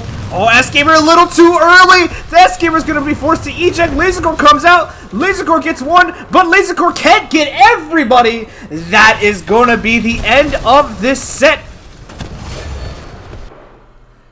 It's gonna be the regime coming out on top. That was so unfortunate. The rodeo onto the Ion. Not being able to get back into the Ronin. Bernadette takes a very risky swing. That swing, if that swing doesn't kill that pilot, Bernadette's eating a power shot. He's eating potentially tripwires. That round is essentially over if that swing doesn't connect and does exactly what it did. What a gutsy move from him. They find the kill through multiple members watching mid. And because of that, the round ends. But even then, S-Gamer and Nuki combined, they don't get outright wiped immediately. And the return damage that those two did on their own almost is enough to swing the fight the other way. If S-Gamer had waited just a little bit longer for the gun shield to be down, he might have potentially been able to find he might have been able to find potentially 2 Dooms. And if the other power shot connects a specific way, maybe an outright kill. And then it's S-Gamer, and then it's S-Gamer's pilot plus Nuki, and they could potentially play the long game against Person. But in all my years of course, watching, playing competitive Titanfall 2, making a 2v3 comeback from that style of position is a very difficult thing to do.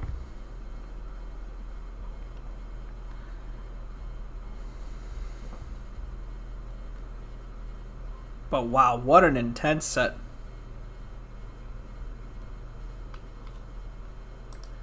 Unreal. Whew. All right. We're going to, of course, continue riding with the regime as they're going to go into winners finals. We're going to spectate that. And then, of course, we're going to go... we're going to go dip into losers, in which we will more than likely link up with... probably at semis, I'd imagine. Well, we'll see who makes it out of that pit.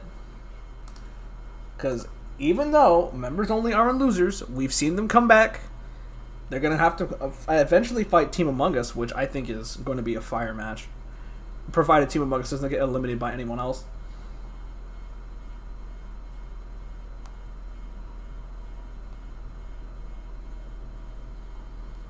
Yeah, we're gonna go run losers. We're gonna run winners finals. Yeah, so we're in winners finals right now. That way, like, everyone is because they're already ready, I believe. So we'll just spectate it that way. But we're in winners finals, and then if loser semis are up, then we go to loser semis, and then we run through losers, and then go to grands. Or run it that way. So, winners finals first. So, 360 send me an invite to your chat. Who are favorites to win? That's the thing right now, is that even though the regime have secured themselves a place in grand finals, potentially, of course, we got to see who's coming up in the winners finals. The regime has potentially secured the place if they get past the winners finals team of, I believe it is Malicious Mergers. Yes, sir, it's Malicious Mergers. It's going to be Nightfire's team, I think, is who it is.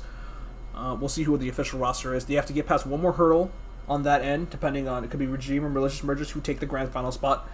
And on the opposite end, of course, members only. While they are in losers, we have seen them make the comeback all the way back, play the max amount of games possible, max amount of rounds possible.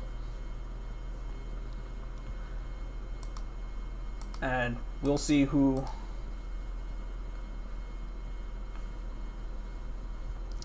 decides to show up from the loser side. Because it could be members only, it could be Team Among Us, it could be anybody. We've got a lot of talent on the line here. Of course, securing yourself a winner side of grand finals gives you a very comfy, at least one set lead over your opponent. If you just win that one set, you win the tournament.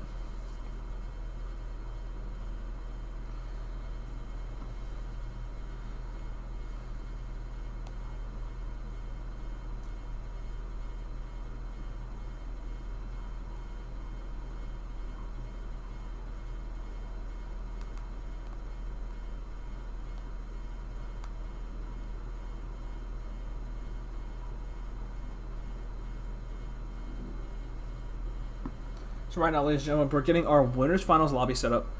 Of course, we've got some. We gotta deliberate between the. I believe some of the EU members, if I'm not mistaken. You know, Titanfall 2, worldwide game. We've seen players from all over the world. We've had.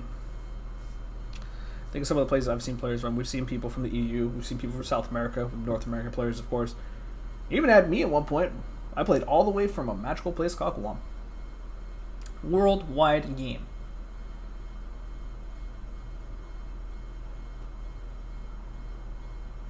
Alright, I've received one of the updates from one of the players from the regime, shouts to Wild, while telling me right now that Burns resetting his EA, or his game, since his EA is currently acting up. So that's the one downside of Titanfall 2, is you gotta run through the EA.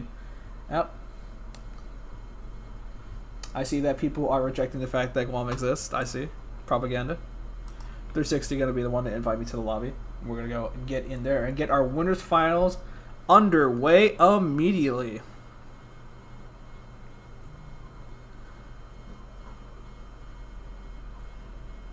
Here we are. Burns going to come back into the lobby. But winners finals. We have the Malicious Mergers on the right side. And the regime, of course, at this point, need no introduction. No introduction. Gamers Nexus. Extra, and Ronan the Ronin.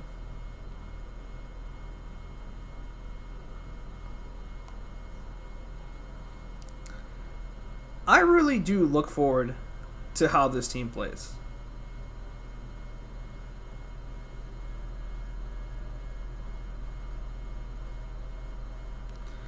Now, I believe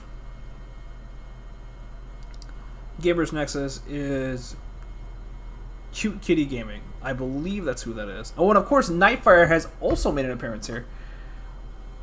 Extra being the sub.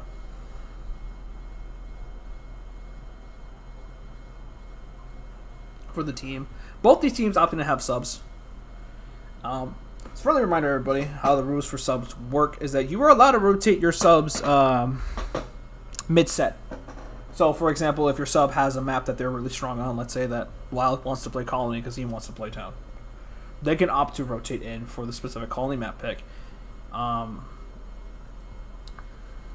if you want to pick your main guy back because they want to play a specific map that they're favored on, or a specific team comp that they're favored on, you're allowed to do that.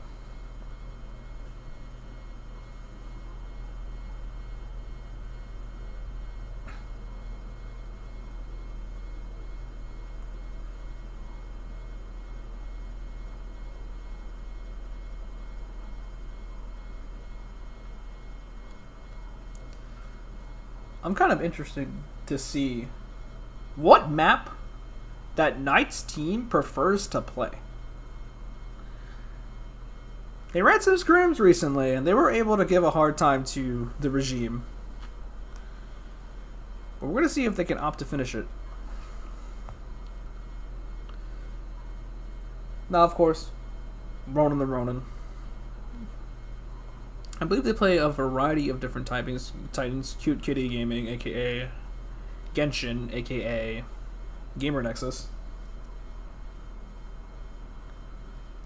Gonna more than likely play the Ronin specifically for their team. And Knight, of course, is going to be rocking his mainstay, being the Legion.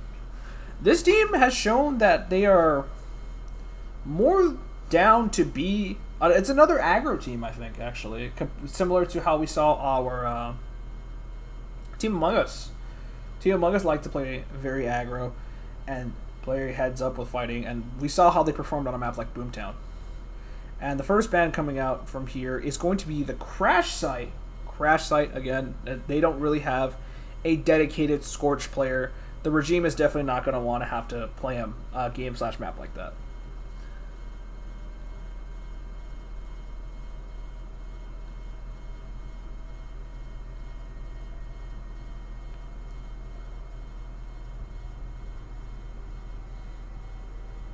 Ban on the return end is going to be War Games. War Games is done for.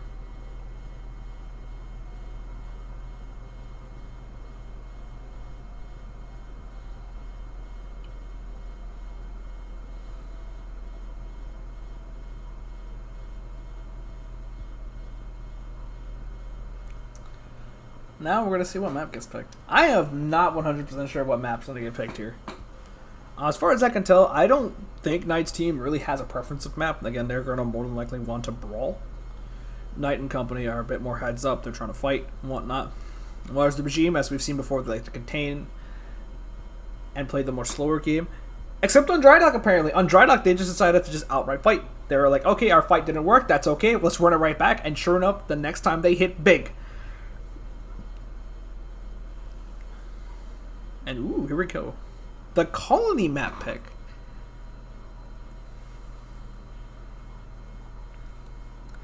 I kind of feel like this is a double, both a hit and a buff. This is a buff towards their specific team because, again, 360 on the North Star, I mentioned it a lot. Giving him a lot more room to play and move around is a big boon for the team. As well as this is kind of a target pick, I think, towards Nightfire, whereas Nightfire, of course, wants to play the Legion. He wants to be heads up in your face. But if he can't get there to do that, he is going to suffer. He's going to get chipped down and die, similar to a lot of Legions we saw today. Gamer, the War Games, for example, where he just got chipped down over and over. And I believe it was Madness earlier. Madness, of course, getting chipped down and harassed by multiple members at long range, not able to really do much about it. But here we are. Winners Finals. Friendly reminder, said it before, said 1,000 times. Winners Finals is 2 out of 3. This is our Game 1 featuring the Regime against the Malicious Mergers. Titans have landed in. We're going to stick in for a second to see who has picked what. Cross-map sonar, North Star Railgun coming out. North Star Railgun on the other side. It's going to be Tone for M. Wild. Wild is out to make another appearance. Burner not thinking if he can pull this battery or not. As the Ronin is already in mid. Wild has to be very careful. He spotted the Ronin. He sees Cute Kitty, and now the collapse onto the Tone. Midas the play, and here it comes. Wild needs to get out of this position, or he is going to be lunch meat to this Legion. Wild survives. He opts to dash back in. Neely has to take an eject. Wild already out of his Titan. Meanwhile, they trade Knight. And on the opposite end, Burn is super healthy. Wild might have been a sacrificial lamb, but however, the feast comes forth for the double Striders. Burnout makes it all the way in towards Ronin. Ronin on the North Star. Ronin is trying to just do a reaction shot onto the melee swing, and even if he can get it, still going to be lights out for the Malicious Mergers.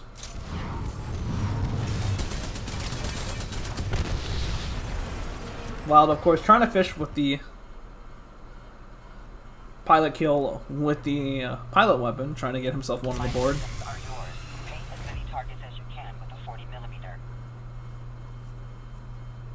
Should mention that that bounty is still in play. I'm not sure how many pilot kills have happened today.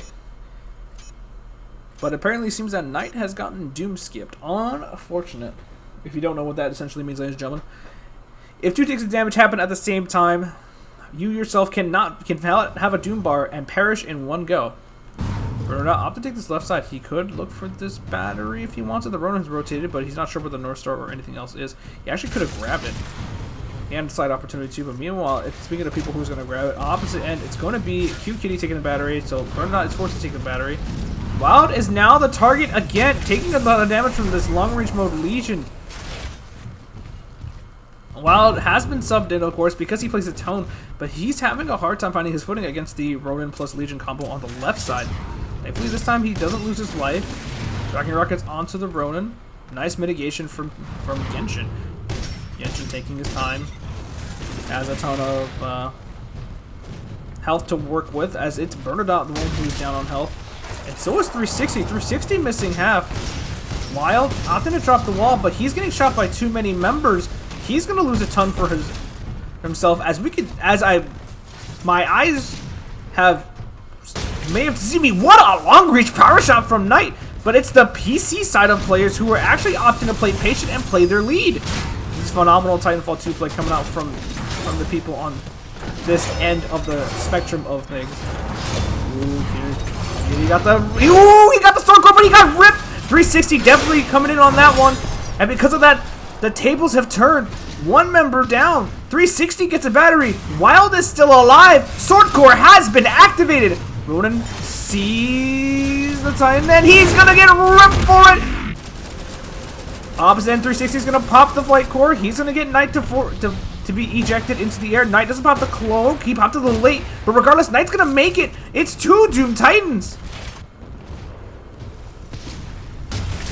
Oh, Ronin has been spotted, but regardless, 360 lands the shot. He does get the Doom. Also a Fire Star. No, he doesn't get the Fire Star stick. One more Charge Rifle crit could do it. He tries to look for it. He can't find it. Wild has to be careful because this Cloak Pilot can be anywhere. And he also has to be careful of the North Star. Owner onto the North Star is good, but can Knight find it over 360? No, Knight instead, he'll secure his North Star's life. 360 can't find a pilot. Knight's pilot, unkillable it seems like. Frags trying to win the outright pilot 1v1, has to be careful. Both frags are thrown. I don't think 360 saw that pilot on the right. He's just going to try to go for the battery. He hears Knight, but now 360 stuck in the open. And it's going to be the North Star Railgun prevailing over the Tone. Nice shot from Ronin the Ronin, evening up the score count.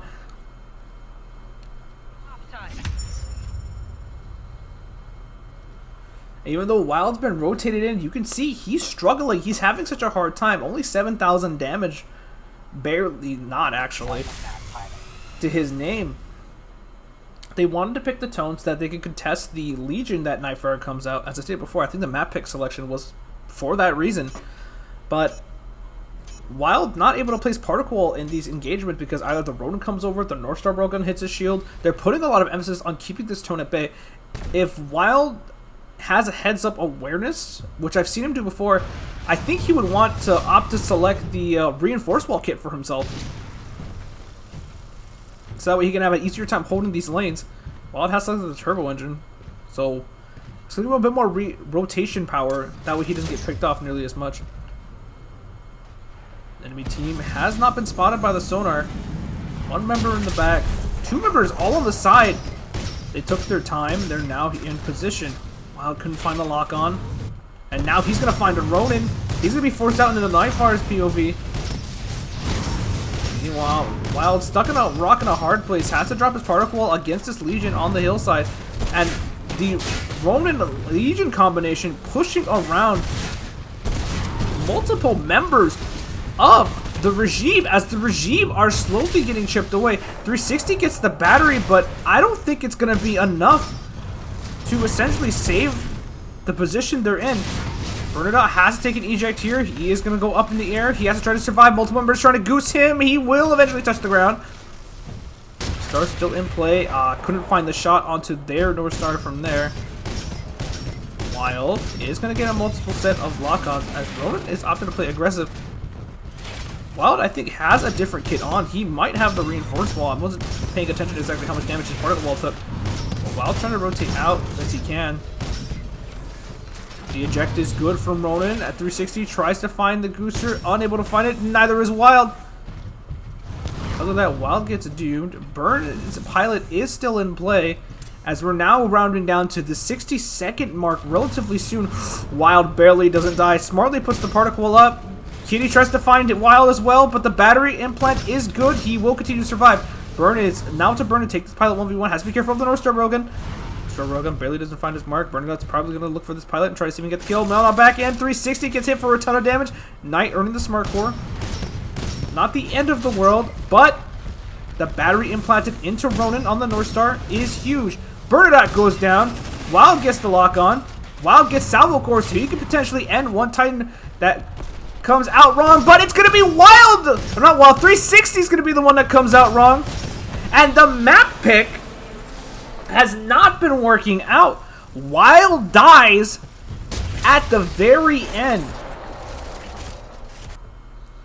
As the malicious mergers go up 2-1 on Colony.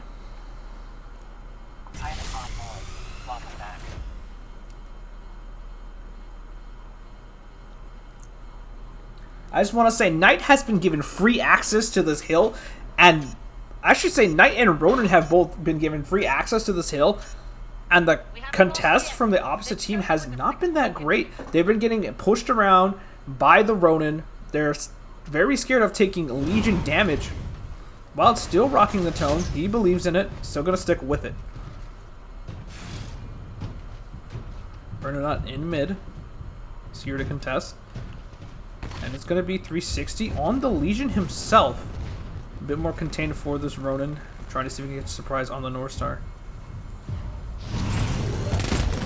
Kitty already knows where 360 is. And 360 is the target. 360 is going to take a ton of damage from multiple members. 360 likely getting shot at by 3. 360 doesn't even get an eject off.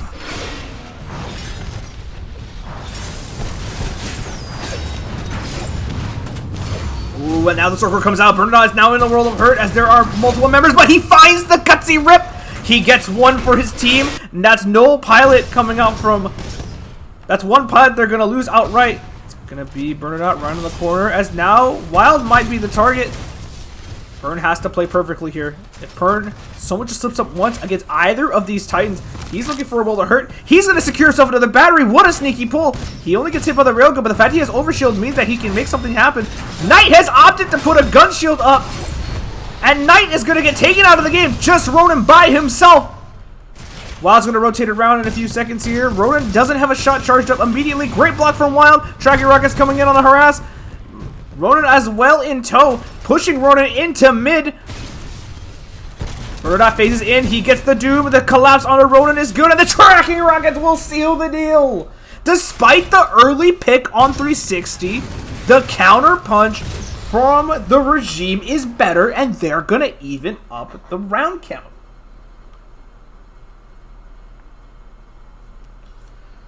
.360 starts that round out getting shot at by 3 members.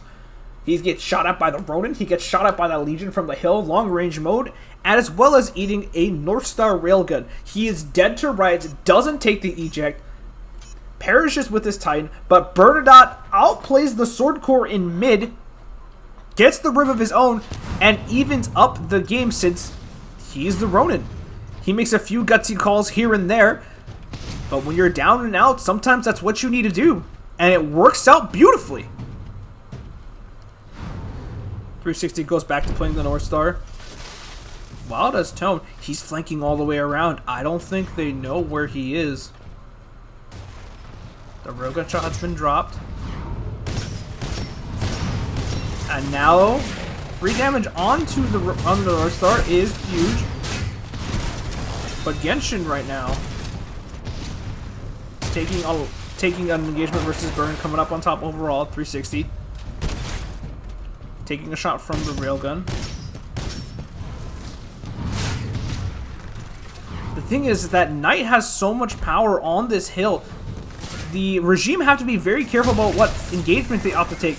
Notice how they're not even anchoring for the battery. They're just anchoring purely for positional advantage. Ooh, Knight almost with the psychic power shot. Almost hit 360.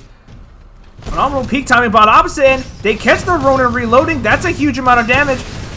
No particle wall. However, the power shot from the side is huge. Burn has to rotate out. He needs to use his phase. He's going to get doomed. And he decides to try to get the Doom back. But on opposite end, Knight will get the smart core. He's going to activate. Knight is going to get doomed. Knight is going to die. That's one pick going the way of the Regime. However, most of their Titans are so low. Look at their health bars. 2 of them are doomed. Wild opposite taking eject. Has to be careful of Ronin on the opposite end. Does find the Doom on the North Star. Snacks the battery, but the Ronin's right there. He could actually die. Not enough awareness coming out from the Ronin on the Malicious Mergers. And the rip goes towards Burn's way. And on opposite end, 360 will seal the deal onto Ronin, the Ronin. Taking him out of the game, and that's going to be the first game of Colony going towards the Regime.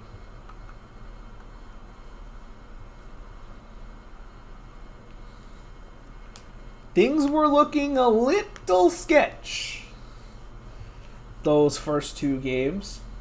The adaptation came out from the Regime a little bit later.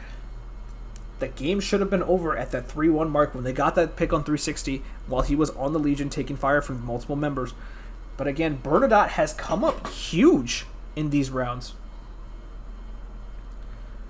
He makes a few gutsy calls, but so far they're paying off today. The other thing is they opt to take the fight versus the Ronin, who is relatively low, but Knight swings around. He gets 2-man power shot. Even though the Ronin blocks it, it's still a ton of damage onto the return side of the team. Opposite continue fighting, but Knight didn't get the eject off, unfortunately.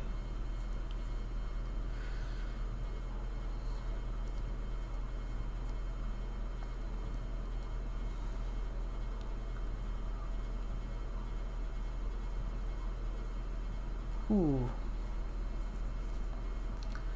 That's the thing with Knight, is that Knight, while he can come up huge if he's given enough room to work with, is that sometimes he over-aggressives, and either it pays off or he gets him, or he himself is caught in the line of fire and he gets taken out of the game. Regardless, Ronin, the North Star Ronin does find a lot of damage with his North Star respectively. But I will say the other thing that really did seal the round at the very end there is 360 landing the railgun shot on a Nexus.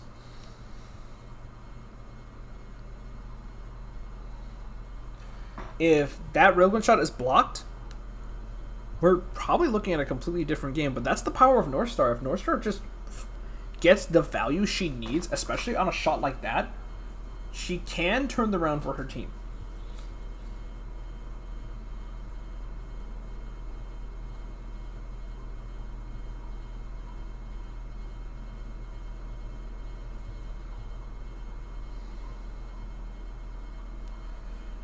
Still, very tense situation. The regime will come out on top. This time, we're going to ride with the malicious mergers.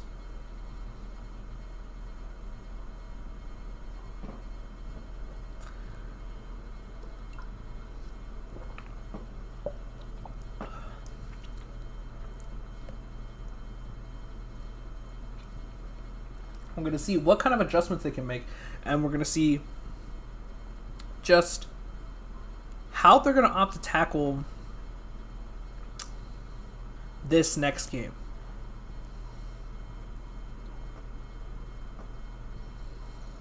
Friendly reminder, winners finals is 2 out of 3. I'm going to remind everybody every single time. So is losers finals, and when we get there, I'll say it again. 2 out of 3. That means that if the malicious mergers lose here, they will be sent to the losers bracket. The regime will have a comfortable position in grand finals. But we've seen how the malicious mergers can play. They can do it. And for those wondering in the chat, grand finals is a best of 5. 3 out of 5 the whole way through.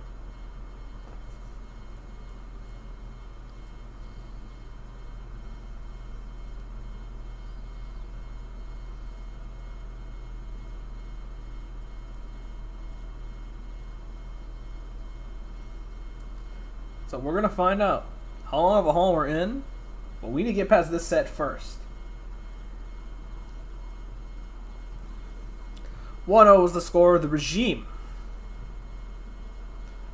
lead. And now they're talking about picks and bans with the other team. I'm not sure what map the Knighting Company want.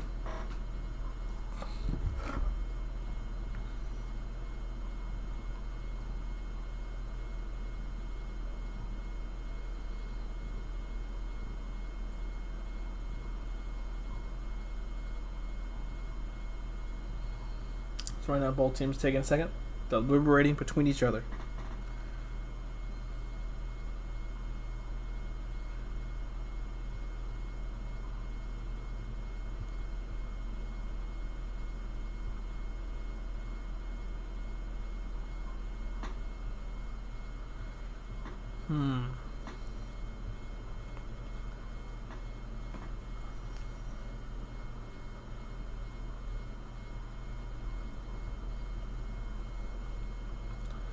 In the meantime, I'm going to go take a look at the bracket, see where we are.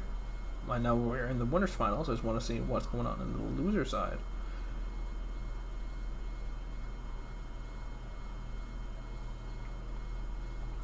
Members only seems to have advanced all the way to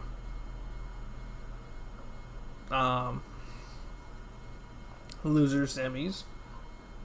And just some little guys, excuse me, Triple Threat has been eliminated by the Among Us, and the Among Us are now fighting the Just Some Little Guys team. We, of course, will go shift to the loser semis right after we finish up this set. The bans have come out for the regime. The regime has opted to take away Exoplanet and Crash Site. While I had my doubts about Dry Dock, they proved me completely wrong. This time they're going to opt to take Complex.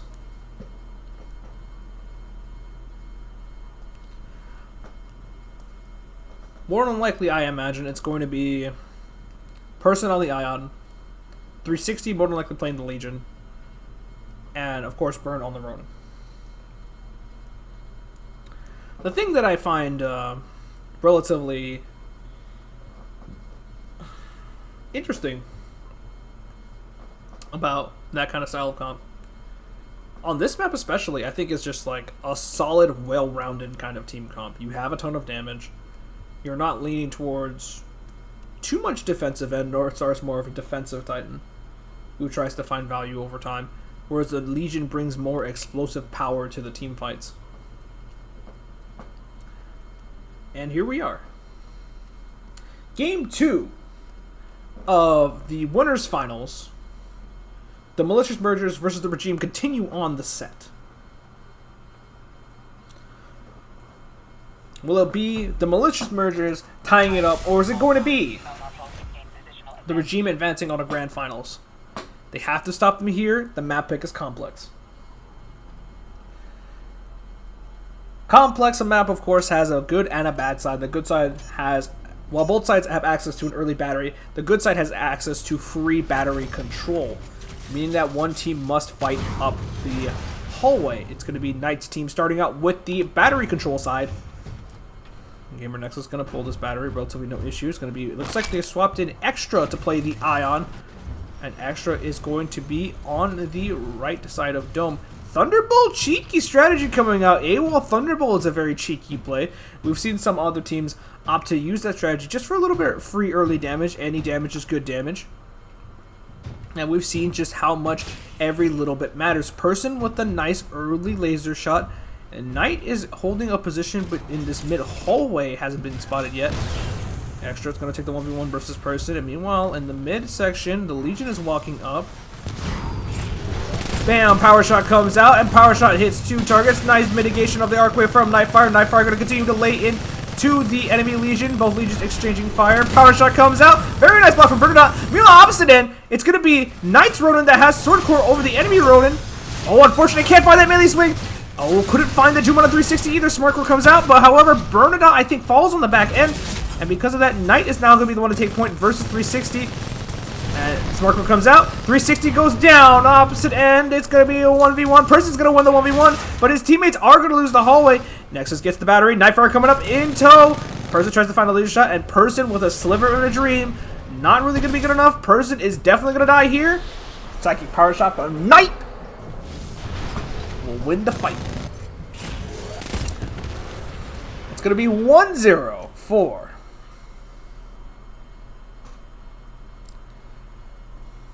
the Malicious Mergers. Now I just want to mention to everybody in the audience, for those of you who don't know, Knight likes to take the enhanced ammo capacity.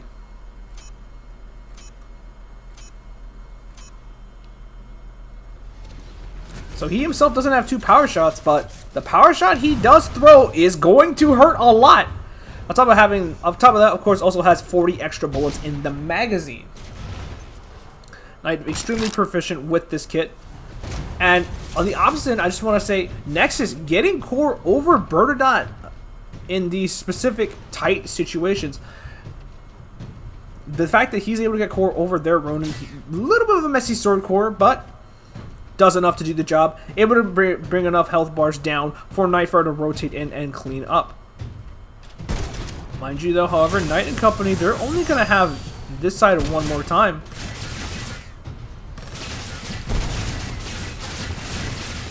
Flying power shot to the smoke. No. Really, Burn it up. Look at how much damage Burn is taking. Burn still hasn't done anything yet. And meanwhile, it's going to be Nexus that gets a ton of value already out of full rotation of abilities. And he still has shields, by the way.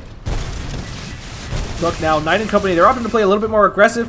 3060 is going to go all the way in, but even though he goes all the way in, he's going to be the target of the Sword Core. Very nice reaction phase onto the power shot, and now it's going to be Bergadot that's going to be taking the spell as well. Bernard's taking the eject, but there is nowhere for him to go. And even then, he knows it's over. Knight will feed the Vortex. Nexus having a little bit of fun. Knight confident in his 1v1 against Person. Gonna all-in Person. Person's gonna go down. That's gonna be a 2-0 lead for the Malicious Mergers.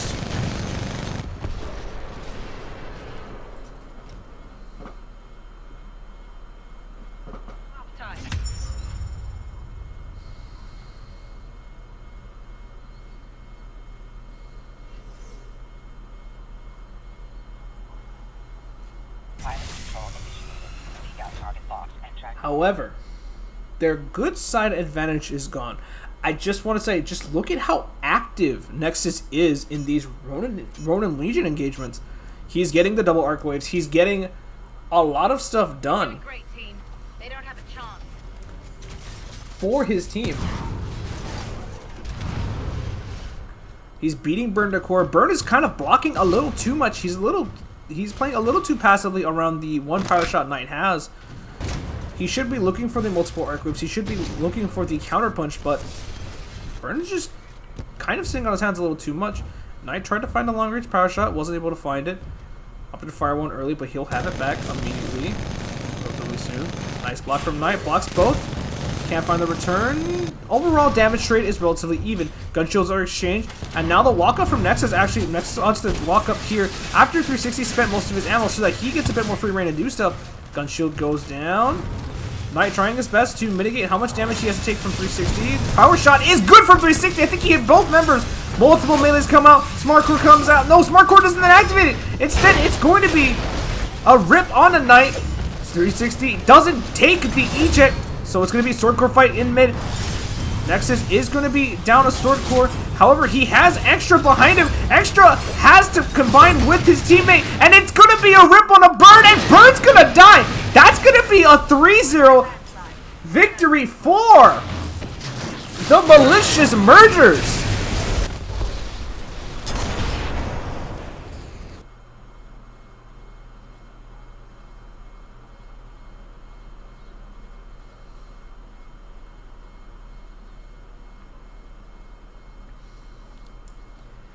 And just like that, the set score is tied up. It's 1-1. The Malicious Mergers taking a game on the board, showing why they are here in this Winners Finals. I remember someone in the chat earlier said that the regime is going to be the favorites to win, but as I've stated before, they have to get through the Winners Final set first.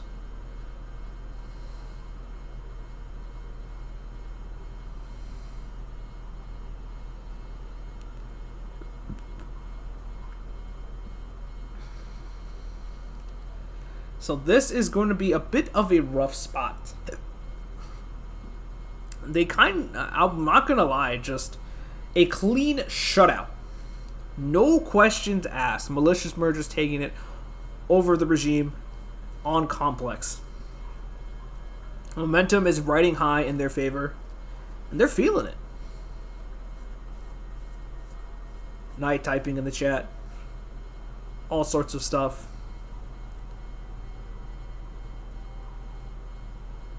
And now we're swapping hosts. Again, some of these players are a bit further away, so we have to play on different servers to compensate. To inform everybody, once again, the score sits 1-1, 2 out of 3. Whoever wins the next game, that will determine who moves on to grand finals, in which after that we go straight to loser semis. And we'll see who's waiting in that end. Then we'll watch our loser side of the bracket, and then we conclude with the grand finals.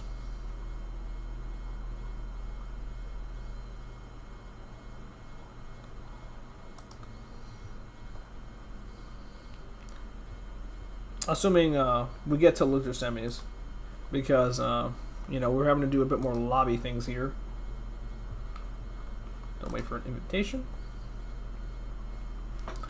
I'm going to check the bracket again just to see who's doing what on the opposite side of the losers side of things. Currently, let's see, there's the invitation from Bernadette. We're going to get in here.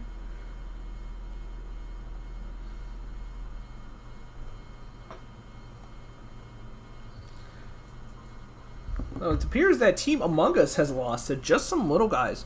I just want to take a quick second and talk about who's on Just Some Little Guys. Downtown Brown Down, Doc's Ghost, and Star Jumbo Fist. I just want to say Star Jumbo has been making a bit of a come up for himself on the Ronin.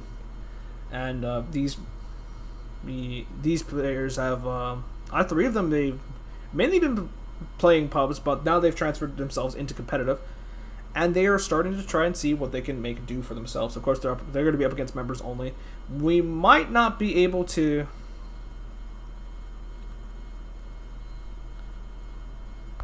We might not be able to watch that match specifically, but since the set should have started by now, again, we've been taking a bit longer because these games have been going a bit longer than we anticipated.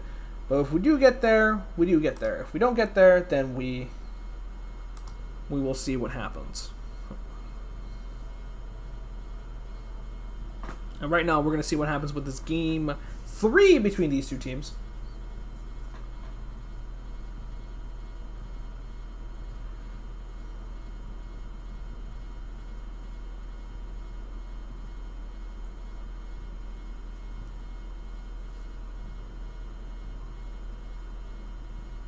If anyone else is in the chat, that's from members only squad. I have to watch game 3 of winners finals right now, so that's what's going on.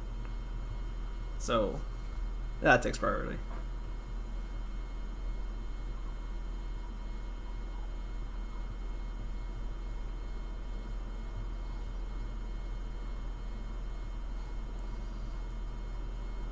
Here we go. The bans have been in place. Everybody has been banning Eden. Well, I should say everybody except Team Among Us. But everybody has been banning Eden against 360. Though this War Games ban, I'm not sure what the thought process is. But they have opted to keep banning it. And so we're not going to see it. Of course, everyone on the enemy team trying to convince the regime to play Exoplanet. Now, of course, I, for one, am not the one who shall give into peer pressure and pick Exoplanet. Of course, even if my team is pretty good on that map, I will not give the enemy team any sort of advantage.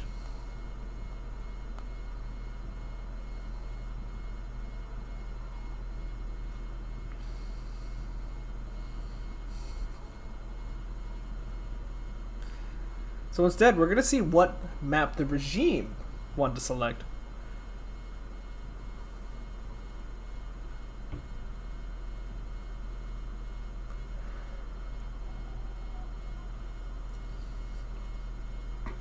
I believe, though, if they do select EXO, technically speaking,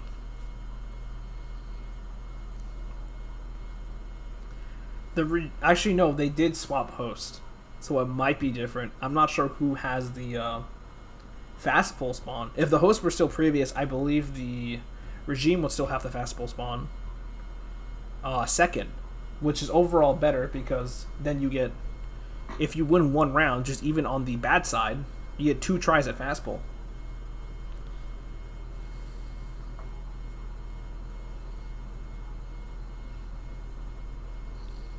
Oh.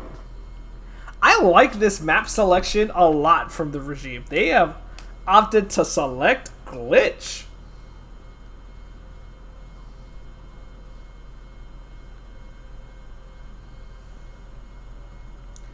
This map kind of plays into 360 strengths. This also plays into person's strengths of how well he's able to hold an area. And of course plays into their style of wanting to contain fights rather than outright engaging them, for the most part.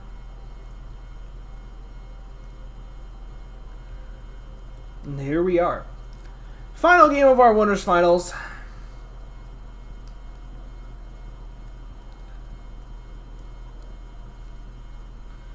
Getting underway.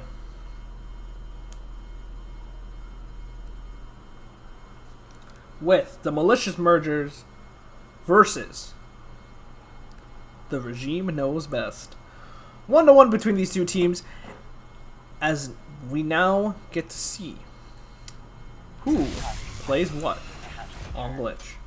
I imagine the call is going to be Person 360 and Bernadotte. Knight, maybe Extra? No, it's going to be Gamer Nexus, Ronin, and Knight. For the opposite team. Person's going to rotate up through this hallway. Let's see what he can see. Try to take a late shot in the mid. Pilot's pulling a battery. That's a nice one power shot. The arc grenade has been thrown. Knight smart enough to not feed too much vortex. Knight takes a good amount of damage on his retreat out, so that's going to add up over time. As stated before, they want to use this North Star and Ronin composition / Ion, essentially just to anchor out, do some small damage here and there, and get an advantage that way. Knight and company are looking for those big bursts as they themselves have the Legion. Double Strider on both teams, I just want to mention. Very popular team comp, as the whole deal is just we have more batteries than you. Very nice movement by person to catch the arc wave.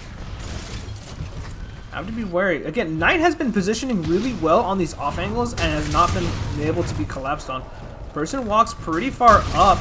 He's going to have to make a careful disengage, but he has the vortex, he has enough energy. There's been instances, we've seen times where person walks a bit too far up and his vortex is essentially really low. Situation, he has full vortex. He's not going to be able to do much versus Knight. A person with a very aggressive dash has to be careful. Gonna walk all the way back out. Gets the cluster, reflects it as well. As, by the way, Bernadette has full health plus shields. So he's doing phenomenal. Takes a little bit for himself there. 360, trying to find anything he can. He's trying to do actual health damage. The Ronins have not been really taking too much for themselves. Tried to find the Doom on Knight, couldn't find it. As the war of attrition continues to go on, 360 finds the Doom on Knight, and now the Flight Core is in play.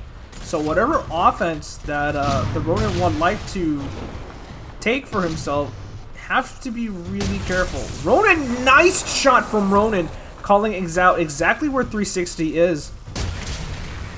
As the chip down slowly but surely is happening. Knight has opted to park his Titan, it seems like. Bernadette will secure Titan advantage for his team. But the problem is that Burn is phased away. And now the Sword Core comes his way. But instead, one Titan dies. The other Titan is now being Sword Core. 360 has to also take an eject. I'm not sure what the call was in mid, but the call was not correct. Bernadette also gets ripped. And that's the first round for Malicious Merger.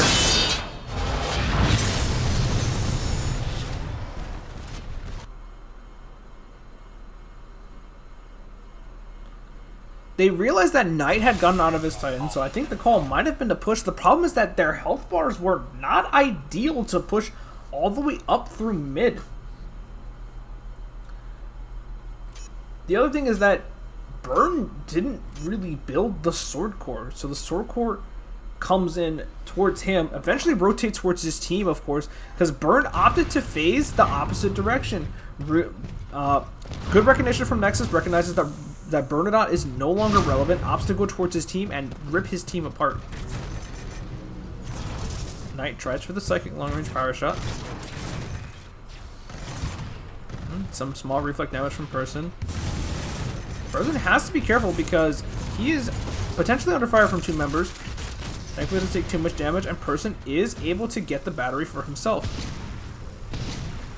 Opposite end, Bernadette seems like he's gotten hit slightly for his troubles. Meanwhile, it's going to be Nexus going to look to opt to pull the opposite battery, but smartly, the Regime do get mid and do rotate out of mid. 360 eats a ton of damage for himself, but the 2-bat advantage is going to be really nice for their team. I believe someone may have gotten out in that specific moment and looked for a charge rifle shot on the enemy team. A little bit cheeky play. If you're not ready for the pilot to poke out, you're not going to be in a great spot to contest. 360 watching the hallway carefully. Ooh, Ronin is here. Gets a nice arc wave on the 360 as it's up to Person to hold this hallway against the North Star. Look at how, like, just uncomfortable the Regime is. Again, this is a situation where they picked the map, but they're not having a very good time. Nexus has the Sword Core, again beating Bernadette to core. They can potentially all in this position with where Ronin is playing. Sword Core for Sword Core incoming. Nexus is gonna potentially look for an all-in. Person is the target. Person again walking too far up for his trouble. And now he's gonna die. Knight will be traded in tow. But it's Double Strider for Double Strider. Never mind, it is Single Strider for Double Strider. 360 gets taken out. And now Burn has to make the play. He has to go on the offense, but he has no Sword Core to his name. There's honestly no way Burn wins this. I don't think there's any conceivable way where Burn can potentially win this round. Up to all in towards the Ronin. Gets a good amount of damage. But the Ronin and the North Star are potentially going to come down this hallway and just contest him. No, instead they're opting to play away. Ronin's going to look for the Doom. Burn can't find the return Doom. Greedy! He should have just thrown the preemptive arc wave and blocked. Instead he opted to go for the shot. Does get the Doom. One is doomed. He has to find the kill on the one, however. Burnouts run out of options, and he's out of health, and that's going to be a 2-0 lead for the Malicious Mergers. The Regime. They've got to be feeling the pressure. Being down 2-0 on a map you selected, not a great look. They were able to fight their way out on Colony, but they got to find a way to fight their way out on Glitch. I think the positioning from Knight's team has been so much better. They have one person going on this off angle who is essentially isolated, but you can't just isolate and full commit to that North Star. That North Star will just rotate away. And the Legion Ronin going around is not a team comp that you want to fight into. 360 now. A person's gonna go on the Legion. He's ready to fight up this hallway. He's not in gun stance though. He's gonna opt to walk around the corner. Not in gun stance. He needs to rotate out. They're trying to fight immediately. Knight is all the way in the back of the spawn, by the way.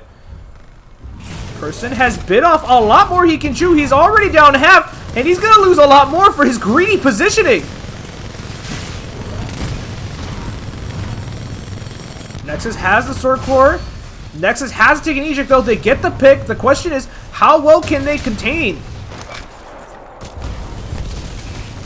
However, Person does defend his own Titan, and meanwhile the bat in mid is also secured. Huge lead coming up from the Regime. Unfortunately, the enemy pilot went for the Rodeo. Nexus did. I think it would have been better had he just opted to just chip away with the pilot weapon. Or the anti-Titan weapon. But regardless, Knight runs the corner. He's still playing aggressive. He's still holding strong. 360 has the flight core available if he wants to look to pop it. But he has to be mindful of his health. He sees where the North Star is. Has a nice pre-aim angle, but I think the North Star sees him too. 360. What a blind shot! Oh my goodness! Gets the shot on Ronin. Meanwhile, on the opposite end, Person contesting Knight. Person's taking eject. Cloak will, however, give him a lead. Doesn't find the goose on the pilot. The Sky Boss coming in. Frag grenade incoming! You survive one, but can you survive my car? The car will get the kill. However, opposite end, Burnout will clean up the round. And that will be one round for the Regime.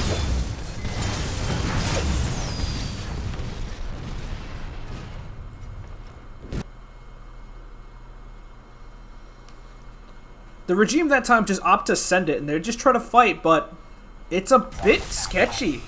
The enemy team is very far away. They could have just opted to secure a battery for themselves and play that way, but those long fights haven't been going their way, so they're not confident in that play either. So they opt to just continue to fight. Person eats a ton of damage. They could have looked for the pick, but Nexus opts to overstay their welcome, and because of that, they unfortunately end up falling.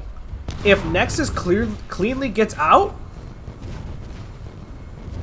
Knight plus Ronin on the North Star potentially seal the deal.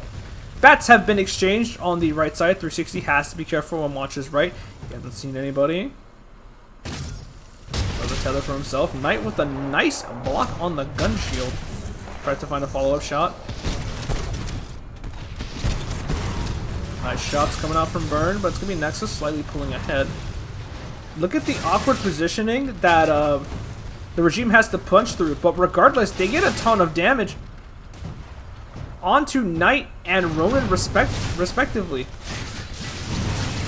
Bernadette opting to fully aggress into, but Person is more than likely going to be the target. Knight, of course, gonna not let that Arc Wave crack his gun shield. Person has the Smirker. Person is taking an eject. Ooh, not looking good from the regime. They played a little too far forward, but the pilot play could be really strong from Person.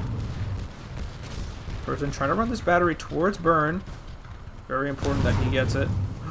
Bernadette pulled a bit too far forward. Bernadette needs to get around this corner before this North Star finds him. Battery is applied. Huge play coming out from Person. Knight does get the eject off. Bernadette looked for the all-in and he got it. Opposite end. Gonna be Nexus with the Sword Core. Very nice delay melee. Flight Core is activated. However, he times the rip. Very nice play coming out for Nexus, but Nexus is going to fall down for sure. Doesn't have the phase anymore to protect himself. Burn will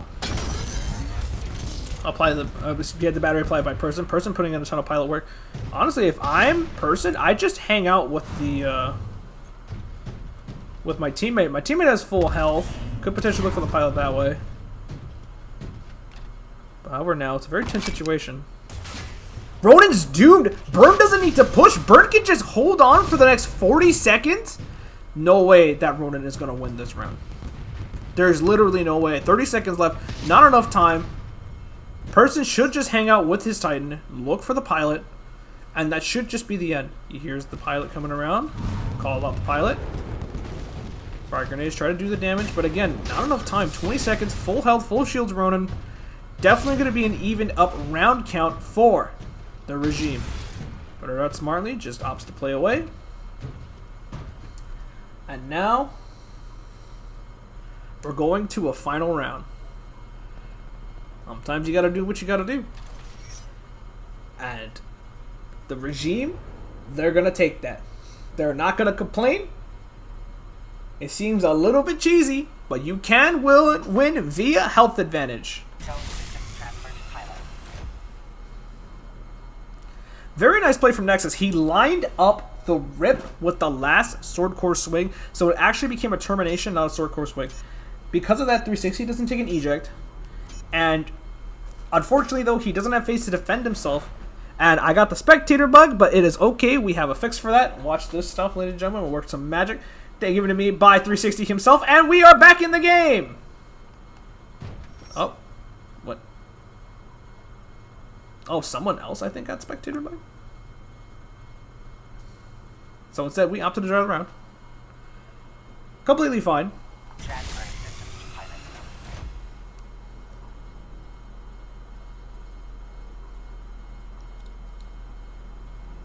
Thankfully, ladies and gentlemen, on PC, there is a way to fix spec-a-bug. And now I don't have to commentate via sound anymore. And now we can keep this train going with the final round between these two teams. Person on the Legion, taking up this left side. Bernadette fast pulling the battery. Has not been contested so far. No team actually throws the cluster. The cluster was not on the mark. 360 holding this hallway very closely. He needs to rotate out. If this Ronin or Legion blitz him, it is over. One power shot goes through. Long range power shot comes out from Person. Trying to go to Bernadette's perspective as he's lost all his shields already. Knight's taking a ton of damage, but Burn has lost half! Burn is in a really awkward spot. Burn and Company need to just rotate out. I would just rotate out and just play for the next battery and try again. Because if the collapse comes through that hallway, you are all in a whirl of hurt. The best point at this point is either let your North Star find some damage somewhere. Oh, that long-range power shot hurt a ton as well. It was a lined-up long-range power shot. That might be the end of the round. It's going to be a very difficult position to come back from. Power shot comes out from Person. He took a ton of damage too. Again, look at how far forward Person is holding. But even though he's holding this far forward, Knight loses the gun shield, but the Sword Core comes out. Sword Core scramble. Person takes an eject. Knight is going to take an eject. Very smart play from Knight. Person without cloak. Doombar is the Ronin. And Person loses the pilot 1v1. The frags coming out from Knight. Might have just sealed the deal. Oh no, he knows. He's getting a battery. He's just waiting for his pilot. The pilot's going to get him another battery relatively soon. He's not going to be able to find it. He's going to play health advantage. 360 with a great shot on the Ronin, but it might not be enough. Look at how much health Nexus has. Nexus has over half plus shields. Honestly, this round is kind of looking like a done deal right now. 360 is kind of far up. He's going to get spotted up by the Ronin. Nexus tries to find the rip, but doesn't matter. It gets more than enough for his team. It's on 360 to find this kill onto the North Star. And Ronin knows. He knows that he's the target. As long as he doesn't do anything, the round should be over. 360 is baiting what he wants to do. Opts to get out and park. Call is to all in. The problem is that Bernadotte has wandered too far into the enemy spawn, and now he's going to get taken out. 360, while he gets the pilot kill, it's not going to be enough. It's going to be the Malicious Mergers. They're going to move on to Grand Finals, and they're going to secure themselves a whole set advantage. The Malicious Mergers.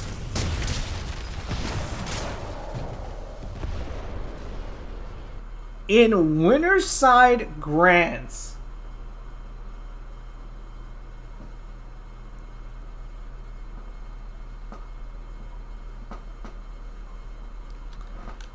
Wow. I'm sure a lot of people's bingo cards have been successfully erased. Malicious Mergers secure themselves a grand final spot. And now we continue to our losers bracket.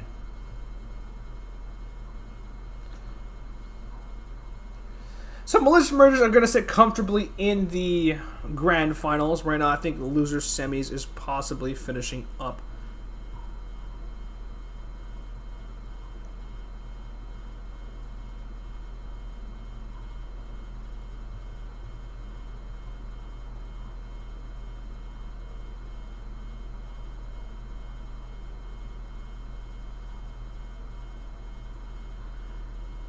And then once that's finished up, we will go continue on.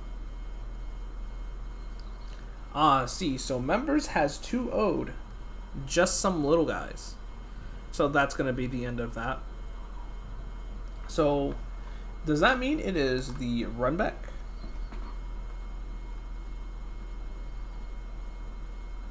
Yep, it's going to be the run back. So we're going back to seeing members only fight against the regime. Like I said, if we were able to catch semis, we would have watched it, but that winners finals was intense. Some of the games went to a last round, last game. Again, the only clean shutout was that 3-0 on the dry dock.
So right now, ladies and gentlemen, we're taking a second. We're getting the losers finals lobby set up.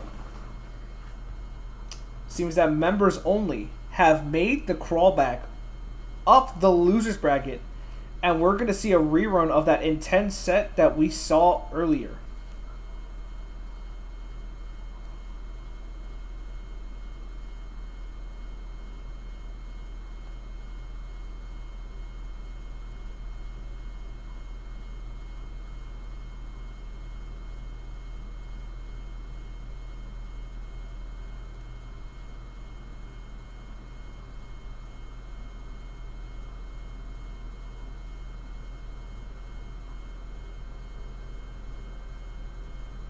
I have received the invitation. So we are going to head that way.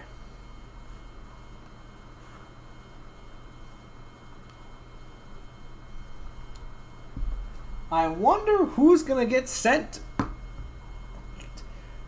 to the grand finals and who is going to be eliminated from the tournament. This is for third place.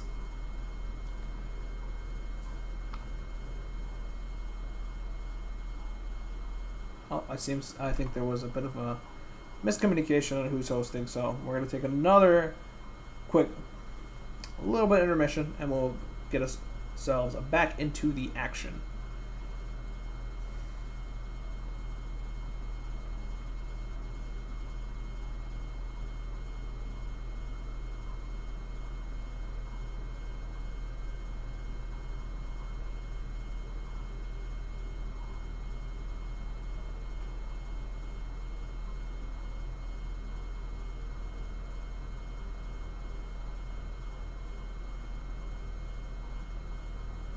There's the invitation.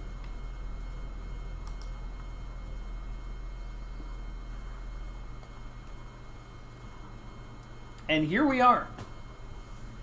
Losers Finals.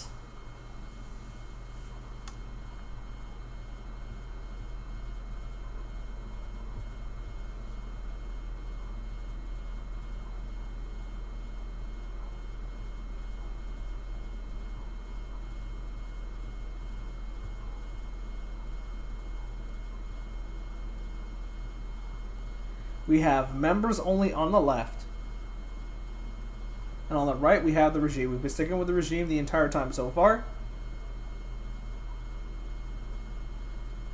And we're going to see if we might have to let them go. If they get eliminated here. This is the run back. We saw this earlier. Bird hit a very wild melee because Benny had an unfortunate rodeo. And now, I doubt that members only is going to let that happen twice.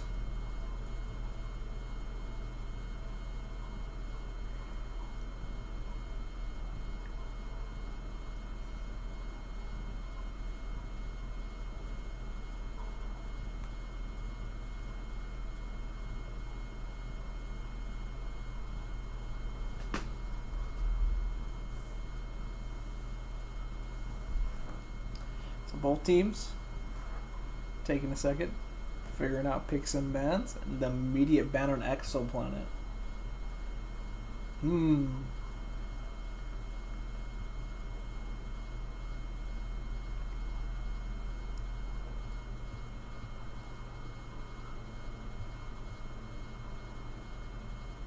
They immediately banned Drydock. They don't want to see it again. They don't want to repeat it. And they also banned the Angel City. Seems like they're doing a bit more recent picks and bans for themselves instead of based on scrims and whatnot. Tensions are definitely getting kind of high. Especially since, again, this is the losers finals. It's 2 out of 3 still. One team goes home. Other one goes to the grand finals.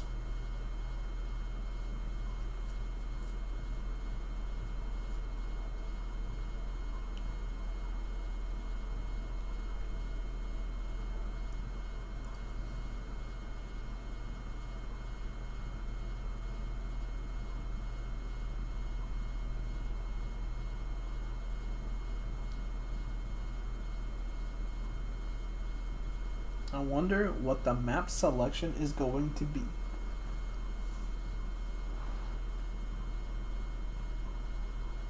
Because it's been an absolutely wild tournament so far. And we're not even done yet. We still have one more set after this one.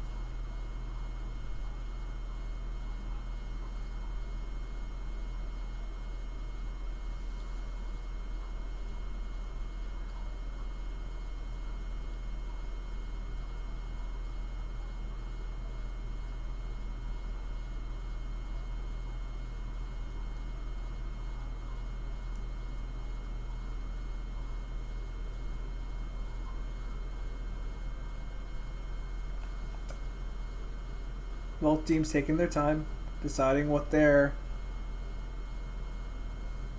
want to do. Every round, every second is so crucial in these kinds of situations.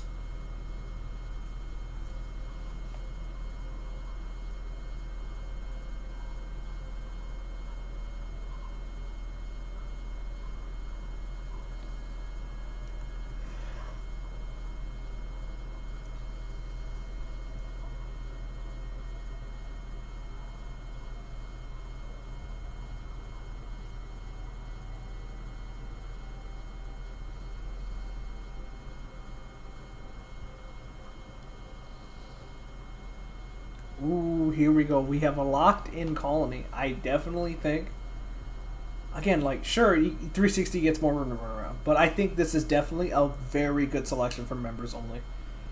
Again, 3 seasoned pilot veterans. Okay?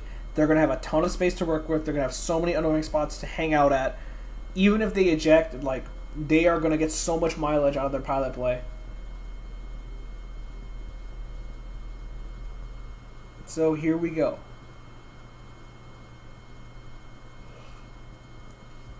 Members only versus the regime. The run back. Happening in losers finals. 2 out of 3. First game on Holiday. We're going to see what adjustments members only decides to take here. They lost the, I believe they lost the first game in their previous set. Now here they are, starting with the map pick.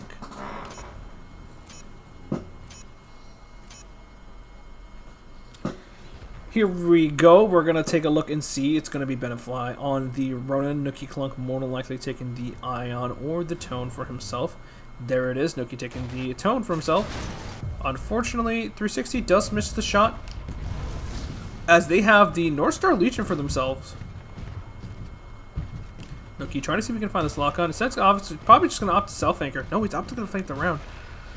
Can't find this North Star just yet. Pull up all the way around. It's the one shot. That's definitely going to be a double set of locks. Incoming rockets coming out the pod. Not too much damage. But regardless, look at how much space members only already has seized for themselves.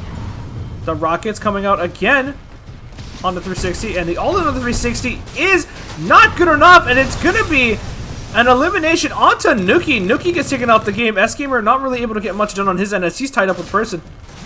They punish the Tone for being too far up, and he gets deleted really fast. S-Gamer taking the fight versus Person. Legion v Legion action.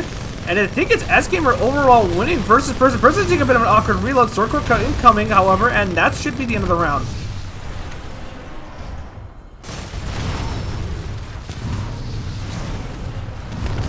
Bernadette, successful collapse onto the Tone. Tone, I think, took too much damage on the offense that Nookie tried to run. Instead of pulling the battery, Nookie opted to just completely run offense. They decided to commit towards fighting. They have seized the space for themselves instead of opting to pull the battery. I'm so surprised. They just opted to try to collapse with the Pulse Echo Tone. The Pulse Echo Tone not really known for a ton of high damage output. Benny's contained via the North Star rocket shots coming up from 360. And 360 prioritizing his targets will find a kill. Shot from 360 doesn't find the mark this time, I don't think. And it's going to be Benny in mid. Another shot comes out from 360. He will hit the Legion for a bar. Person is going to dash up towards the Tone and force Nookie out. Another set of rockets fly through. Another set of rockets. Nookie piling on the damage over time. Great 40 mil aim. Great tracking rocket curves, by the way. Nookie, not opting to just back turn curve, is very aware of how he should curve his rockets to get the max amount of value. S-Gamer has reloaded. And on the back end, it's going to be a kill onto Person. Person's already been taken out the game. Now it's going to be Bernadette also taking out the game as 360 is now in a 1v3. Another set of rockets come out. All the rockets hit their mark as well. However, he does have a pilot, but that pilot is already contained and denied. Benny flanking around to 360. 360 by himself. 360 versus the world. 360 gets one. Flight core comes out. The flight core, however, has been used in a retreating fashion. He needed that flight core to kill the tone. Because he doesn't have that now, I don't think there's any way that 360 makes his comeback. Salva core in the air. Northstar has chosen to hover. Northstar has been told out of the sky.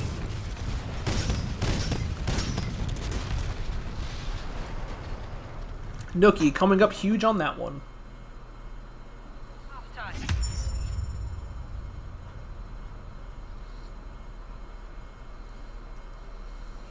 This is something I think that kind of highlights one of Regime's slight issues, is that most of the people on their team are kind of locked in their roles. Sure, 360 can play Legion. I could technically play Ronin, but he doesn't want to. But the thing is that no one can swap with Ronin if Ronin isn't feeling comfortable. No one can play the tone, essentially, except for 360 if he wants to. But again, he's not like a highly trained tone. Very nice shot, by the way, from 360. Speaking of him, gets the early shot on Anuki. That's going to deny. That's going to give them a free health advantage / deny them a little bit. As Nuki is about to get free heal. So this tone is about to be able to do a ton of damage in the position he's been granted.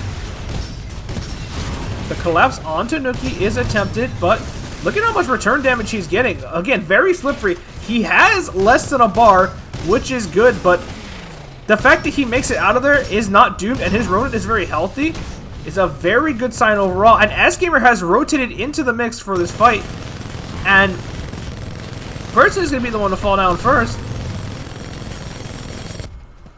And now Burn is in a really awkward spot as well. Burn more than likely going to be next to fall relatively soon. 360 is full health plus shield.